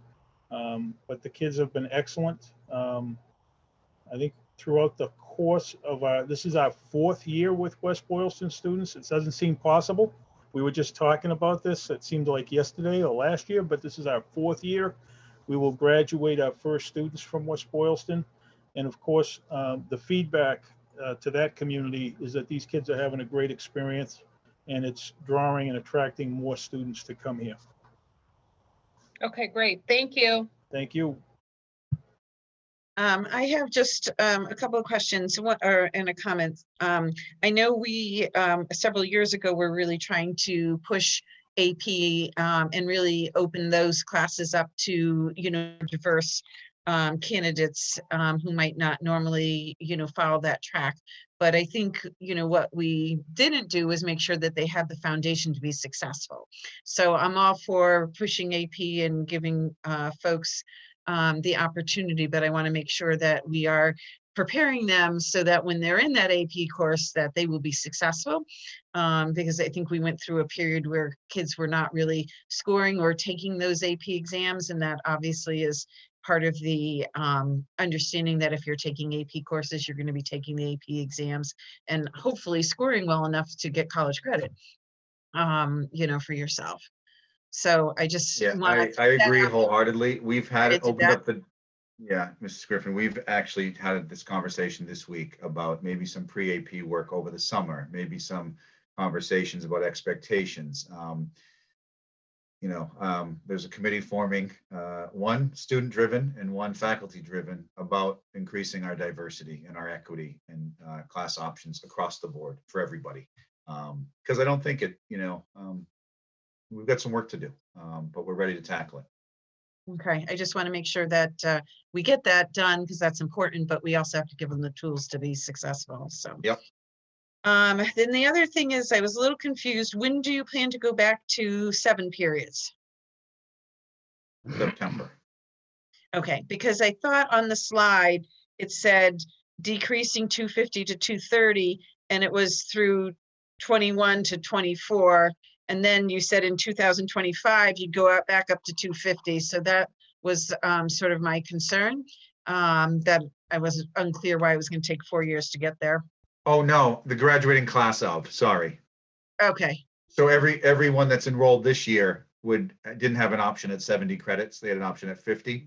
Okay. So it would be the 8th grade. Sorry if that read wrong. Okay. All right. My I'm sorry. apologies. Maybe I just misunderstood. So that's why I was confused. So Gotcha. come September, we'll be back up to 250 credits. Correct. And it's only this one academic year. Okay. Correct. Now that makes much more sense. No, I probably just read it wrong. When I was reading it, I was seeing the years. So, all right, perfect. Makes more sense now. And if you can believe, we're talking about the graduating class of 2025. So if we don't feel old enough now, that's what we're getting ready for. It is scary. So, but I am also, like everyone else said, very excited for the new offerings. And I think that will be wonderful choices for our students to have. So I'm pleased with that. All right, without any other questions or comments, I appreciate everyone, all 3 of you, for making a presentation to us, and we look forward to seeing how successful everything is. So thank you. We would like to maybe take a vote on this. Would someone like to make a motion to approve the changes in the program of studies? I'll make a motion to approve the program of studies as presented. And I'll second it. well, Brandon said second first. We'll go with him, and it's going to be a voice vote. Brandon? Yay. Melissa? Yay. Peter? Yay. Ron? Yay. Mike? Yay. Sue? Yay. And I'll be a yay. So motion carries. Thank you, everyone. Thank you. All right, we're going to move on to kindergarten update. Good evening, everybody. Nice to see you all. There are 3 pieces here for the kindergarten update. So I wanted to let you know first the total number. I know we had talked about that last time. So with the families that we've enrolled at the Parent Information Center, early childhood, and the current students that they have, along with collaborating with Head Start and the current students they have, we have a total of 140 students registering with us. Along with Lisa Novelli and Project Apples and getting the word out there for kindergarten, it's definitely been a collaborative effort with all parties. So we're in a good spot, we think, The early childhood folks, they're going to be sending out letters this week to their Bennett and Sam pre-K families for those students that would be entering kindergarten next year, just to confirm that they would be coming to us for kindergarten. So those letters are going to be going out this coming week. So be on the lookout for that. And then the last piece is we had also talked about kindergarten screenings last time we met. And so the kindergarten screenings, at least for the early childhood students and the Head Start students, we're going to make it our goal to make sure that we screen them prior to the beginning of next year. So that's kind of, in a nutshell, that's what we have for the kindergarten update. I don't know if anybody has any questions at all. I'll just call folks out again. Brandon, do you have any questions? No, I don't think so. Thanks. All right, Melissa? No, I'm good. Thank you. Peter? Yeah, I just have one. I don't recall the number off the top of my head, but I know we had a drop in kindergarten enrollment this year. Does the 140 bring us back up to what we would typically see, or are we still seeing a decline at all? So we're for registrations to be at 140 right now on March 15th. We're in a really good spot, comparatively speaking. So typically we end our summer between 400 and 450 kindergarten students. With that said, early childhood was only able to enroll half of their students. So they have approximately 53, Ann Margaret had mentioned. And so that's half of what we typically would have. And then Head Start, where we would be enrolling around 35 right now. And typically it's between 60 and 70. So those families still need to enroll with us. They're just, they're not identified yet. And so that's why we're working with Head Start to make sure that, we can try to get that information from them, so we can reach out to those families and make sure that we get them enrolled now. So as of right now, relative to where we are before registrations end, we're in a good spot compared to a traditional, normal year. I would say it's a pretty typical number of where we're at right now, typically 140. So I think we might be on the lower side just because early childhood has half of their enrollment and Head Start has half of their enrollment. But that's not to say that we won't be getting back up. I guess that's one of the tricky parts right now is where we don't know. That number is moving. And so we're just not sure where we're going to end up. But we think we'll be ending at around the 400, 450 as we typically do. Okay, thank you. All right, Ron? No, thank you very much, Jen, for the update. I really do appreciate that. It's very informative. Thank you. Problem. All right, Mike? Peter asked the questions that I had, so thank you for providing the answers, and I'm set. Okay, Sue? I'm all set too, thank you. And did Dean join us? Yeah, no, I've been here. Oh, okay, I didn't.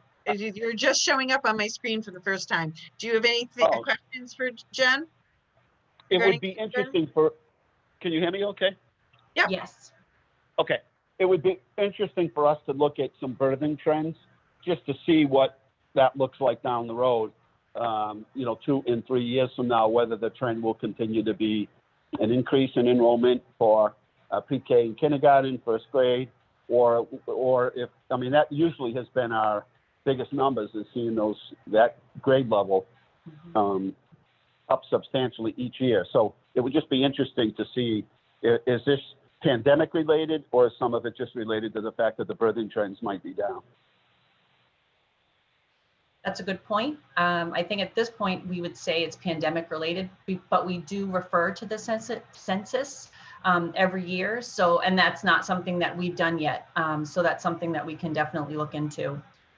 Yeah, it's still early. I would assume that, pandemic, that when we start the new school year, we're going to see a lot of people coming back. But yes. I'm just saying down the road, something we kind of take a look at just for information purposes anyway. All right, Melissa has her hand. Yeah, just a quick question or maybe request comment. Where kindergarten isn't mandatory in Massachusetts, I wonder if maybe there's a thought to put a real push to outreach to kids entering first grade in the fall who maybe chose like a private childcare kindergarten option to start registering them now, if we can, to see what our first grade numbers will look like. Because they also may not be on the radar just because they haven't attended public kindergarten. That's a good point, Melissa. And Margaret and I were recently talking about that piece and whether the bubble was going to be in kindergarten or in first grade. And so that's a moving part that we're not sure. I mean, we'd be looking at birth dates and talking with the parents, and that's where the kindergarten screenings or some kind of screening would come into play to be able to give a recommendation as to where, you know, the student should go. But that's a really valid point that we're definitely talking about. Great, thank you. And anybody else? I think we've covered it. Thank you very much, Jen. We appreciate the information. Sure. And I'm sure you'll keep us updated as we go along. We will keep you posted. Yes. Thank you. We're now going to talk about school choice. Yep, so that's me as well. The guidelines were part of your packet. And just to be transparent, there weren't many changes made to it, really because of based upon the situation that we're in, having the flexibility of being able to add students if at all possible. We would like to be able to, along with having the class sizes in mind and being mindful of that as well. So aside from some of the dates that were changed, everything is the same as last year. So I don't know if you have any questions about that or if that's just something you've reviewed and you're all set. Sure. Brandon? I don't have any questions right now. Melissa? I am all set, thank you. Peter?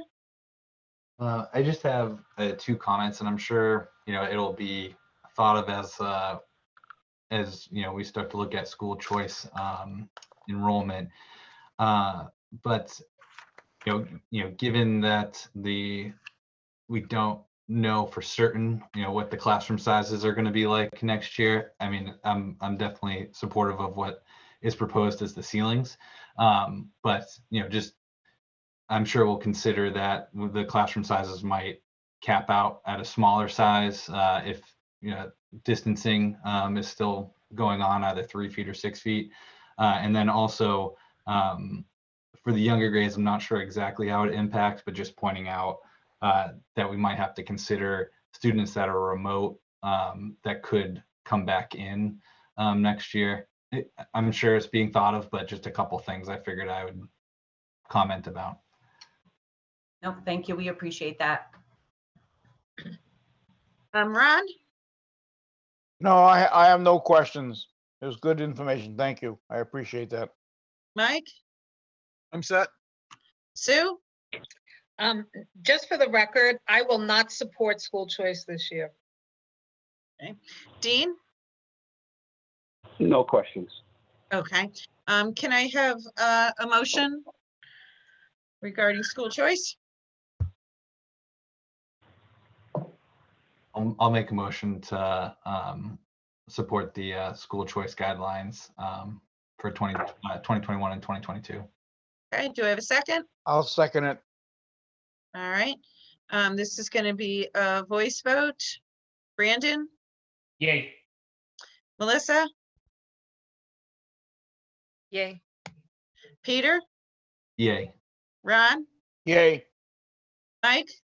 Yay. Sue? Nay. Dean? Yay. And I'll be a yay. Motion carries. Thank you very much. Now we'll move on to the approval of the minutes for March 1st and also the policy subcommittee of January 19th. Someone would like to make a motion? I'll make a motion that we approve the minutes from the March 1st school committee meeting. Do I have a second? I'll second it. Okay. Is there any omissions, corrections, or errors?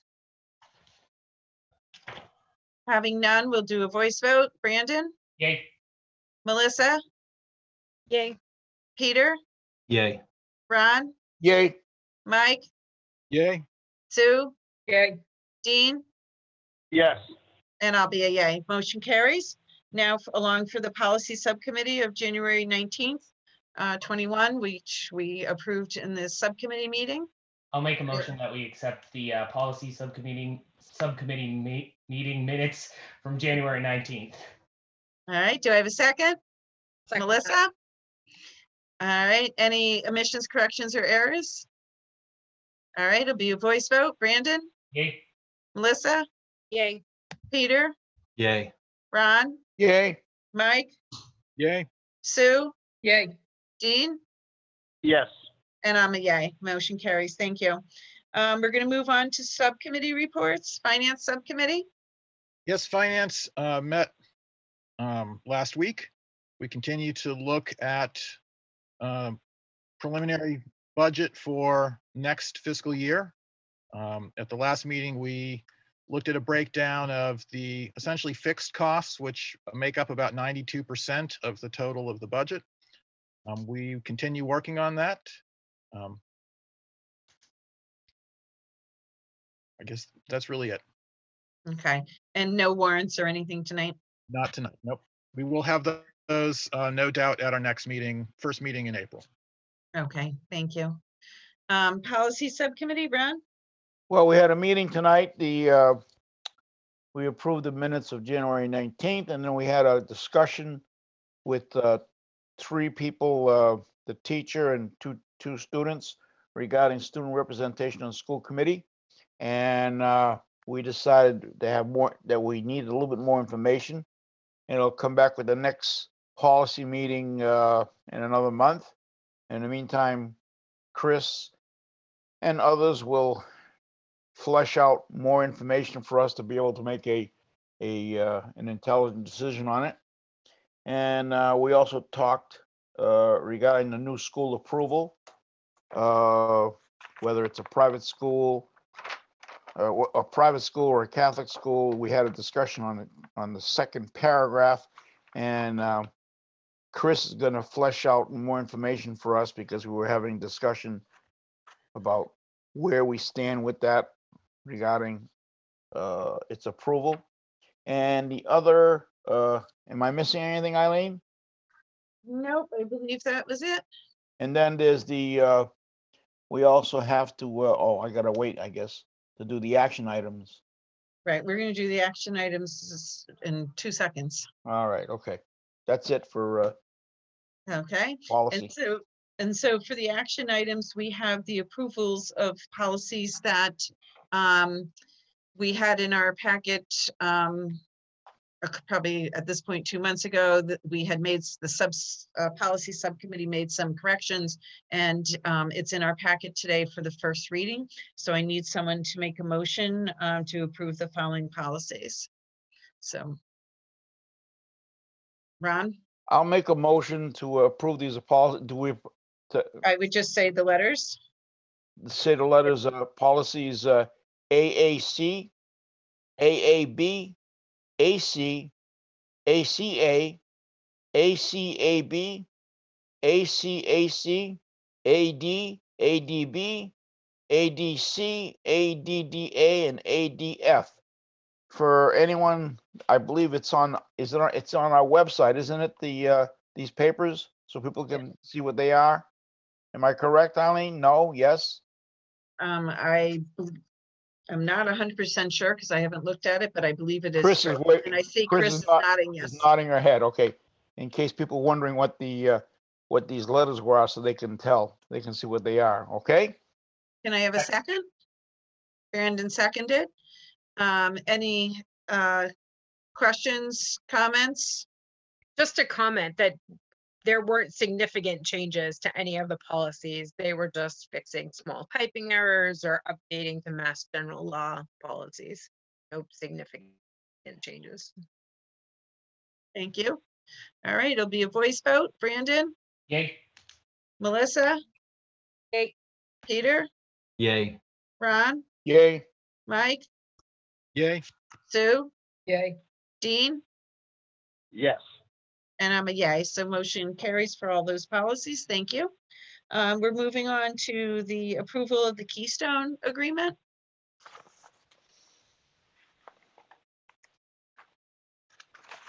Jim, is that you or who?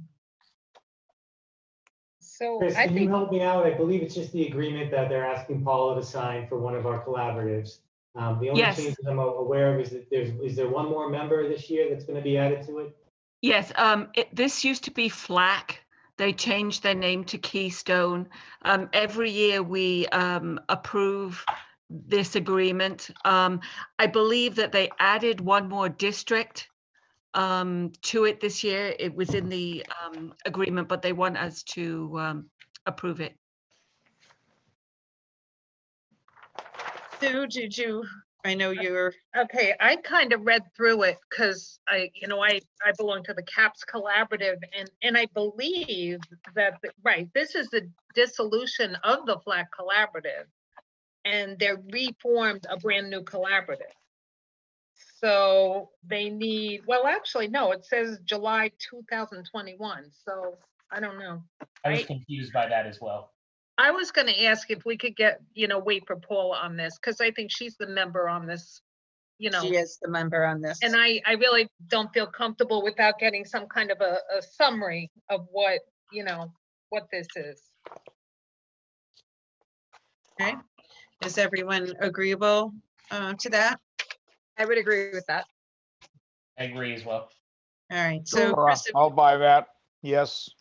and at this point, Chris, we don't know of anything urgent that it needs to be passed by a certain time frame or anything.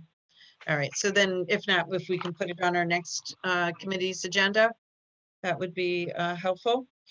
And now we're up to new and old business. Does anybody have new or old business? Sue? Yeah, I just wanted to make a comment.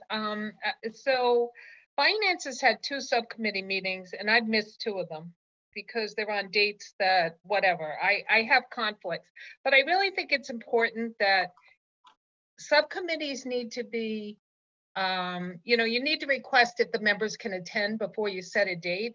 I think that's only fair. So I would like to put that out there. So Mike, for you, next time you schedule a finance subcommittee meeting, if you could reach out to everyone.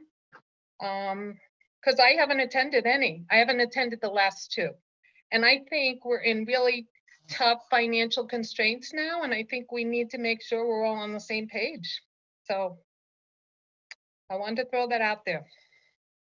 Yeah, so I'll just say we had a discussion back in January and we all agreed that we were available Wednesdays and Thursdays. And see, I never did.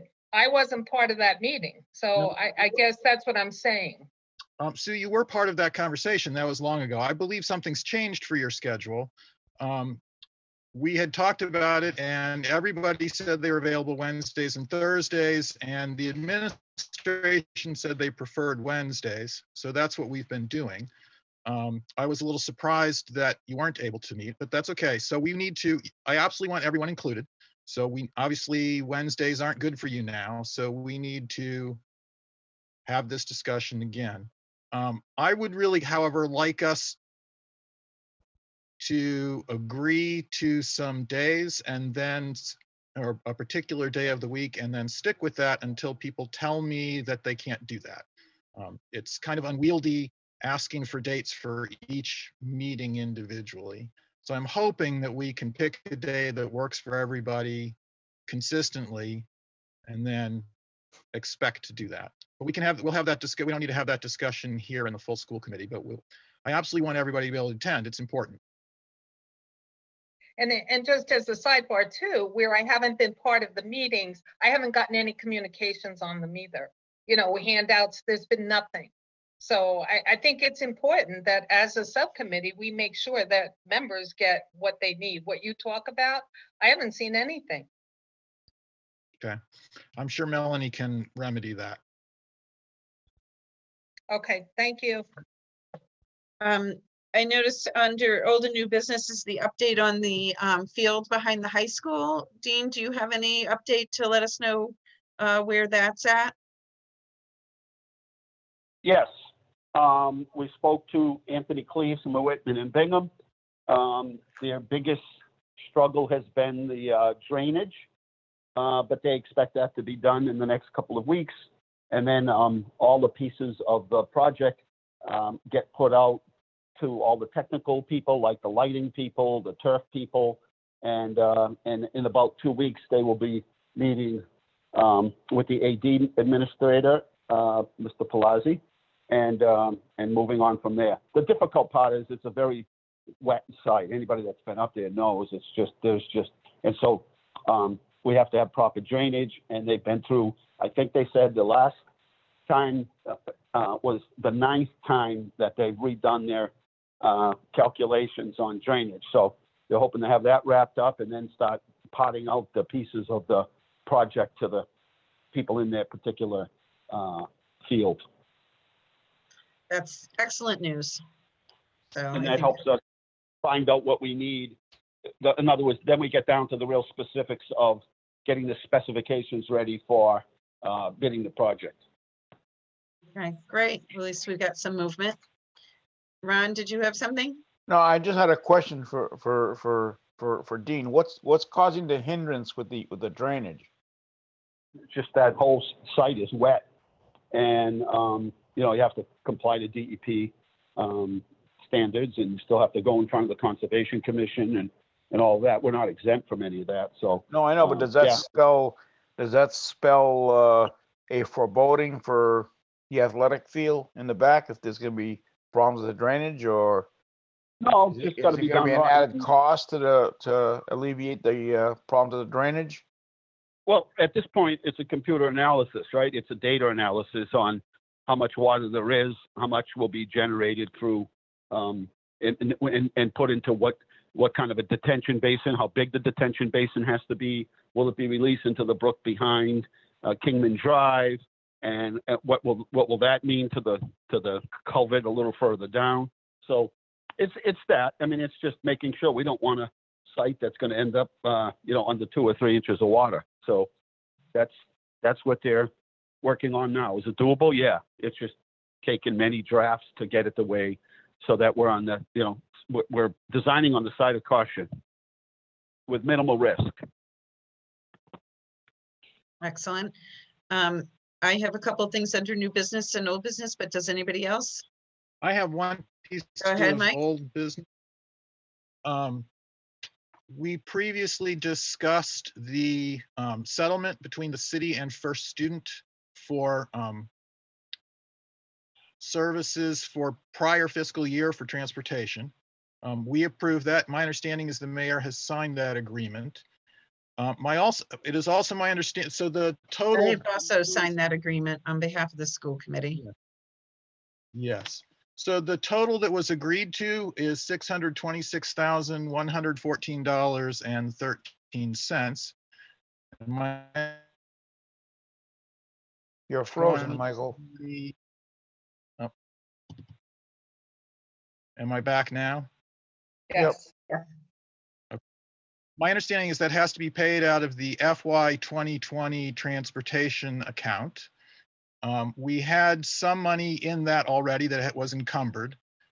There has been an appropriation at City Council, but it was not the right amount. So we are short $147,300.88. So I wanted to bring that up and bring that to the mayor's attention. We need to get the correct amount into that account so that that bill can be paid. Yeah, my understanding was that we communicated there was $500,000 total to be settled on. And I think if you add those two together, that's $500,000.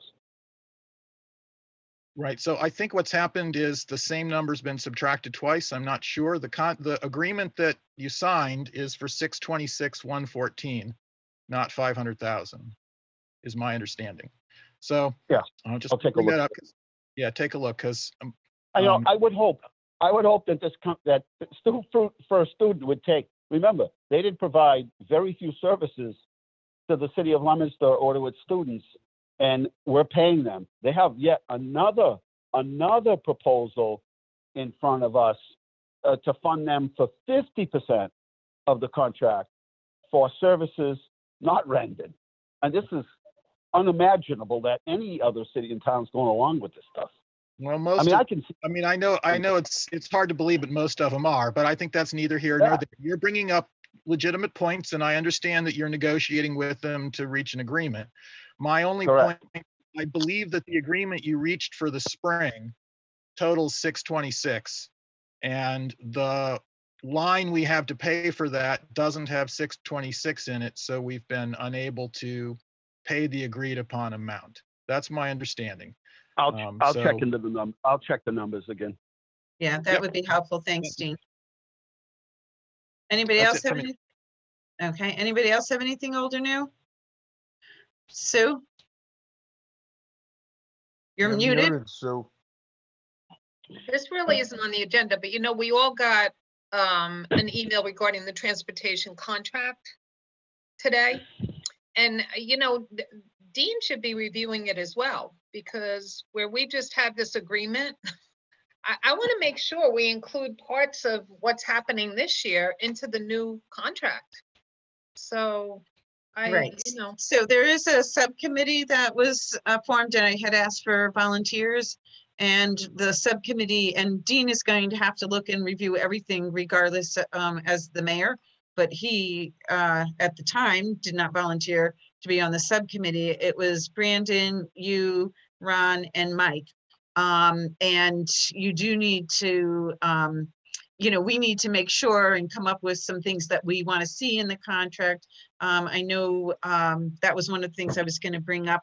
And you guys are really the advisory group. And obviously the final say is going to certainly, be in the mayor's hands.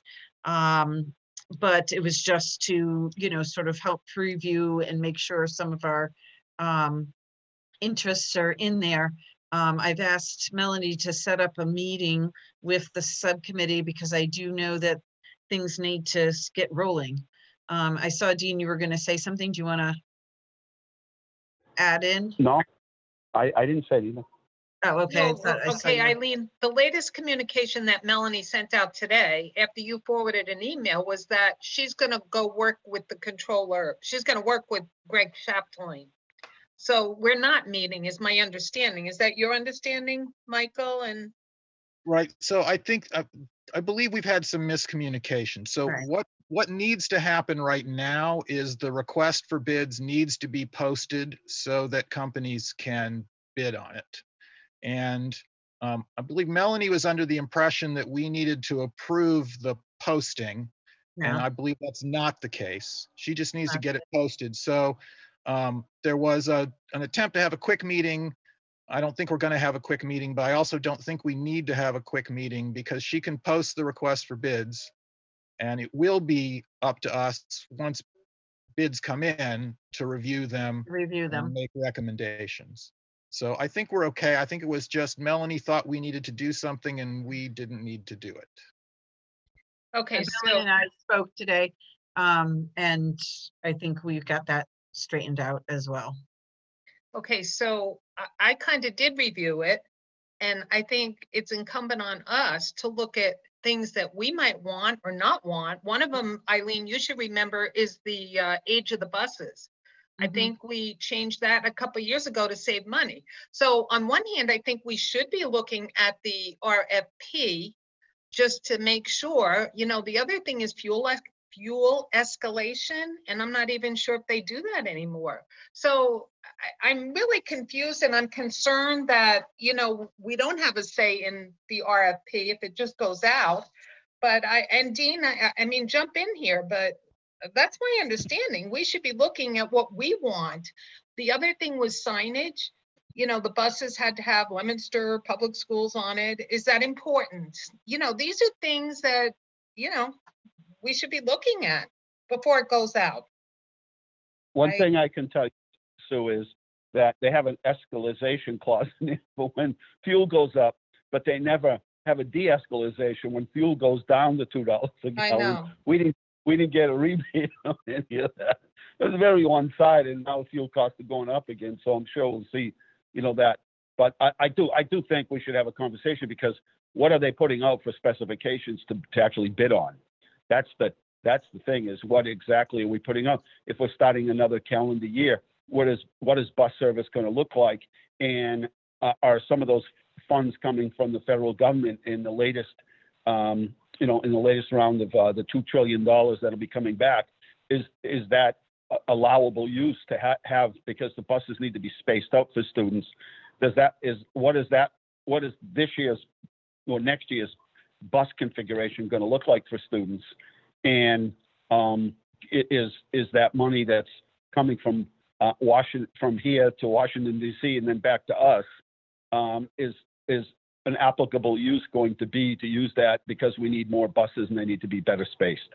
So yeah, I think we should have a conversation about that as soon as possible, I guess. And I think the Well, other it's got to come thing on from that, us. It's I got to think- come from the school committee, not Greg, right? I mean, we're the ones driving transportation in terms of the number of buses. Like you said, what is it going to look like? well, and also given what happened this year, we should put some provisions in case something like this happens in the future. So we're not negotiating and trying to figure out, do we pay them, do we not pay them, how much, what percentage?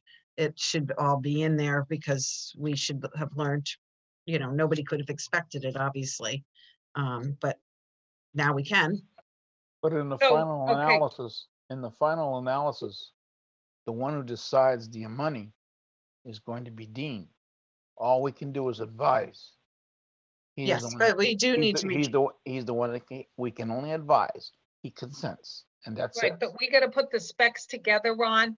And the specs are, how many buses do we think, I mean, again, so do we let Greg Chaplain put it together and then run it by us before it goes out to bid? I think we need to be part of that before it goes out. I want to echo that as well. I thought, based on the emails, that up until today, that was kind of what we were going to do, was take, because we had all gotten, or the members of that committee had gotten the request for bids, and then today it seemed to have changed directions and we were not going to meet. I had taken some time to go through it as well so that we could discuss. Is Melanie on or not? I don't know if she's in attendance. It does not look like it. No, and just for the record, I was dropped off the emails too, so that was another problem. Hi, Eileen. I just got that, I was dropped off, so she just sent it to me today. Eileen? Yes. Hi, can you hear me? Yes, I can. Go ahead. Okay. We've heard our lively discussion. That's that's fine. So in the essence of time, when I had originally brought this to the committee in general, it was back in January. And so at that point, someone suggested that there should be a committee of sorts to discuss it. And I agreed to that. And I thought that that was something that was going to be put together and we would decide on a time to meet. So of course, time kind of goes by and we brought it up at a couple of finance meetings. There was some confusion about who was on this committee. And so unfortunately, yes, Sue wasn't on some of the original emails. And so today I tried to send her the IFB and catch her up on some of it.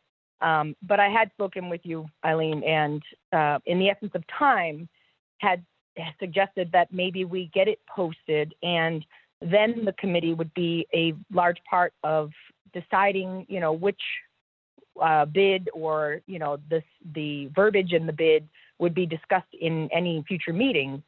Recyclables. Sorry? So I guess my concern is if we had done this back in January or beginning of February, then we would be in a good position to have already posted it and be looking at bids at this time. I've spoken with Greg, and according to him, most bids do look about the same. And yes, there's going to be new verbiage in the bids that come from the vendor because they're going to obviously include some new verbiage around the type of situation we've had this year. I don't know that that's something we can put in there and ask of them. I think that that's going to be a point where, you know, the vendor's going to put it out to say, this is what we're requesting.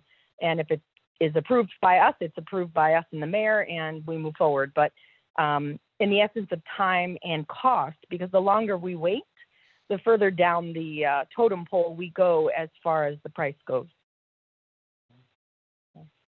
So, but we, as far as like the numbers of buses and things like that, that's stuff that we'll be able to have some input on when we get the bids.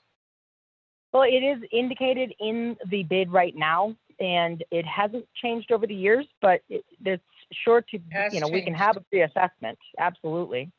No, it has changed over the years. And that's not in the current contract, not in the current contract, the 3-year contract. Okay, but that is a topic that we have changed, and the pickups and things like that. And I just want to bring it out. I think we're working a little backward. The bids go out and then you get them sealed. That's, you know, that's when we review them. But we're talking about reviewing specs right now. So I don't have a problem if you work with Greg on putting the specs together and then letting us look at them before they go out. I mean, I think that's what probably should happen. Yeah, I think that Greg and I were trying to attempt that, as I said, back in January, but it just, it didn't pan out that way. So I'd be happy. I'm sure Greg is going to respond to my email that I sent him today with my 2 suggestions. And if anybody else has suggestions, we should certainly meet very soon to try and get those put into the specs and presented to Greg in a timely fashion. That's all. Okay, and that's where I recommend Dean get involved, because you're working on the Fed side, right, Dean? Absolutely. Yeah, I mean, I think, you know, just to put a boilerplate of what we've had the past 3 years doesn't make sense to me. Transportation has changed. So I just, you know, I think we need to, you know, I don't think it's a boilerplate. That's all. Okay. And that's certainly something we can discuss. And as I said, if we can meet sooner than later to have this discussion, and I'd really love if Dean could be a part of that and we can have that discussion in one meeting. It's a time sensitive manner. That's all. But Melanie, you tell us what you need from us, because you're the one that's been working on this. You need to get it out so we can get bids on it. Unfortunately, there are only even a couple of companies that even bid on, you know, school sizes our size. So we're at a little bit of a disadvantage, but it sounds like we need to move on this pretty quickly. So you tell us what you need from us, and then it's up to us to participate. Absolutely.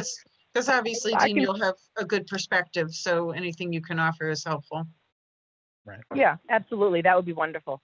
I can send out a joint email with everybody who's on the, I'll call it a committee, tomorrow morning. And then if everyone can just give me, you know, some perspective time frame at their free, right? Whether it's a daytime, whether it's a nighttime, whether it's a Tuesday, Thursday, Friday. It just would be helpful for me to put out a meeting and want everybody there that wants to be involved. I think I would If like you put it out, if you put it out tomorrow, I'll get back to you with the dates right away. I mean, this week's just jam-packed, but I think next week I'm in much better shape. But I don't know, you know, whatever works for everybody else, well, I can make it work. Okay, thank you, Dean. I would like to suggest that each of us look at what Melanie sent, and if you have suggestions or concerns or ways to improve it or things that you think we need to look at, go ahead and send them, email her right away. There is this time-sensitive issue about it, so I'm hoping we can avoid waiting until we can all get together, having a conversation, and then having her come back to us. And like, if we can speed this up, it will be to our benefit. Greg is really clear that the sooner we get this posted, the better the deals we'll get. The longer we wait, the more it's going to cost us. So if some of us have already been looking at this and have some ideas, go ahead and send them to Melanie. It might be that she can sort of pre-incorporate some of those, so when we have our conversation, it's closer to what we want. The email that I got from Melanie this morning stated that there was two sections that didn't need to be part of the contract anymore. Page 11, because we don't have those two buses, we don't have those two bus drivers, and also it said the vendor will be required to use the most recent edition of Transwire software. It said this section should be updated to be more general regarding the software to be used for routing. Whatever Melanie considers to be changed, let her change it with George. I mean, not George, I'm sorry, with Greg. Greg. I get those names all mixed up all the time. Please forgive me. Whatever Melanie decides is in the best interest along with Maz, that's what we'll go with. You know, this is not it's not like Right. I think the big thing is the number of buses, especially with, I don't know what the requirements are for social distance. I have no clue. I'm upfront on that. So I think, Dean, you might have some of that, right?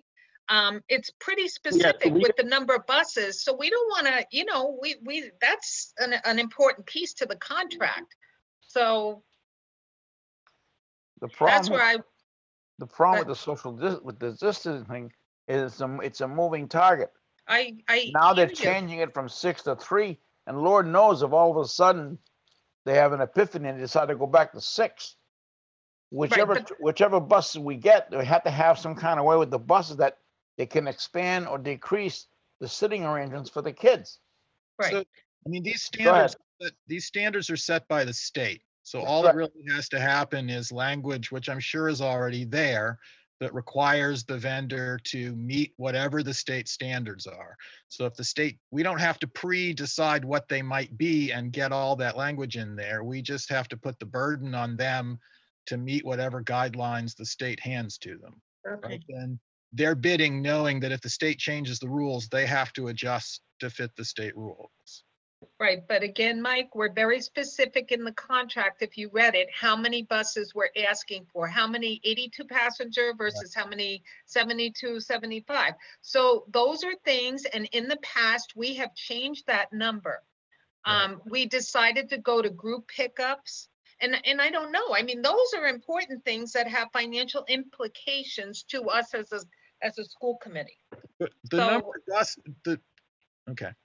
Right. So the number of buses should, I think it will probably be specified in the contract, but should maybe be flexible in the request for proposal. You're freezing up, Mike. The right number of places. So Melissa had her hand up. I was just going to say a lot of those specifications changed because the budget for transportation changed. It wasn't that our need changed. So it's on the vendor whether they choose to be flexible with us or not, and whether they agree to, you know, reduce what they want. So to Sue's point, we have to be flexible, but maybe we don't want to be so specific to buses that we then commit ourselves to something that, you know, the vendor may not reduce. Just a thought. Dean, did you have something to add? No, Okay. I think we used to, in the past, we spent a lot of time getting things prepared, looking at how many students we had, and then we looked for cost savings, regardless of whose responsibility it was. We looked at, is there a better way to do this? There are other places to save money, because again, it all affects the budget, right? Anything that you save ends up ultimately coming back to you. So I think we've just done it in a different way in the past. So maybe we just realign it. But, you know, when Mike, you say, you know, they have to respond to the changing needs set forth by the state. Well, they did. They charged us 50% for bus service they didn't provide. So, you know, because the state said, you know, we're shutting everything down. Well, they didn't lose anything out of the deal. They're the ones that benefited and we lost. And so I think it is important to spell out what happens if, you know, we have risk insurance now associated with, you know, cyber terrorism. I think there ought to be something in place. I think Sue's right. We've got to think of these things and address them ahead of time. The event that they do make changes and say, well, it's up to you, you know, it's up to each city and town to to adapt to it, because they certainly didn't pass any laws saying we could be exempt, even though we have specifically stated in there that we own each bus per day, all day. Well, we didn't use their services, so we shouldn't owe them a penny. But I get they have, carrying costs and all that. So, just like they have escalation costs in the cost of fuel, that should have been spelled out on their end. What happens if, there's catastrophic situation where we've been talking about climate change for years now? What happens if there's flooding or some, God forbid, some sort of a disaster worse than we've already seen? What happens? I think we're going to have to take up those things, and I think it really needs the school committee. But I think Melanie needs us to move faster than that. So whatever you need from me, Mel. So Whatever. Dean, I think we need to pick a date, and as many people show up as they can, and then we got to get this thing out the door.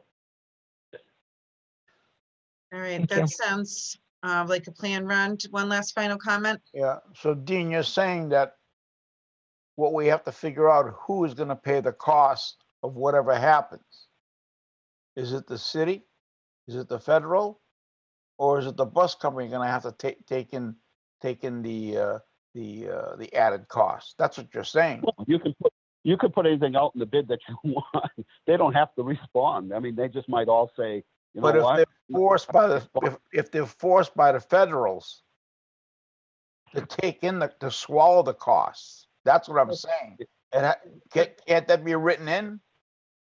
Right. I fully expect. Oh, sorry. Go ahead, Dean. No, go ahead. No. I mean, there are a bunch of different scenarios. I think we could just put our best foot forward, manage our risk, minimize our risk to us, and get it out the door and let people bid on it. I mean, I'm sure Mike and the rest of the school committee, they're looking at it from their end saying, we're not bidding on anything unless our risks are minimized. We had all these buses sitting in parking lots that we're paying people, and we lost money. I'm sure from their perspective. So we've got to put a bid out that they're going to bid on. If we put it too restrictive, they're not going to bid it on. They'll just say we're not going to bid on Leominster this year. And then we'll be driving scooters to school.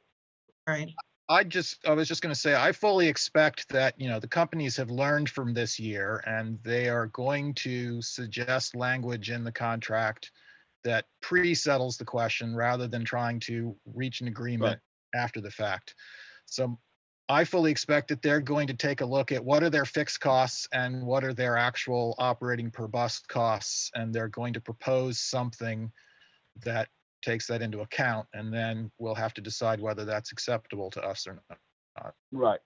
And I'm sure they've been watching the federal legislation and the CARES Act money that was funded, and I'm sure their lobbyists made sure that there's money included in there so that we could pay for bus transportation service if we have to do more social distancing. So they got it covered. We just got to be on top of our game too, I guess. Right. Yeah, all very good points. So if folks can get back to Melanie, if you have any comments on what she sent you already and on dates that you're available early next week to meet, whether it's in the morning before work, during work hours, or in the evening. But it does need to get out as soon as possible. All right, I appreciate it. And I know there was a lot of confusion around this. So I'm glad we're at this point, we're moving forward. The other thing that I wanted to bring up, and hopefully the public will come forward to participate, but the Athletic Booster Club is desperate for members. If everyone recalls, there used to be numerous booster clubs for the various sports. They have dissolved all of that and put it under the umbrella of one big athletic booster club, so that it's sort of a separate entity and a tax exempt and all that kind of stuff. And there was a group, an advisory group, but because of COVID and various things, that group has really diminished. And so they're in desperate need of members to come forward and sit on that advisory group.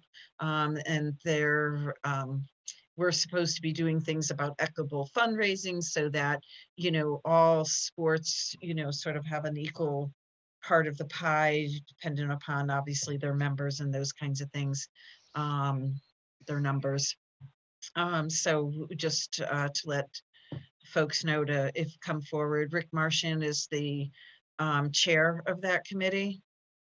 And then they need to bring things, in front of our committee as well as for updates and accountability. So that's all I have. I don't know if anybody else has anything else. If not, I would take a motion to adjourn. Sue, do I have a second? Mike, and it'll be a voice vote. Brandon? Yay. Melissa? Yay. Peter? Yay. Ron? Yay. Mike? Yay. Sue? Yay. Dean? Yes. And yay. Thank you, everyone. Stay safe, and we'll see everyone in a couple of weeks. Thanks. All right, take care, people. Stay safe. Bye-bye. Good night.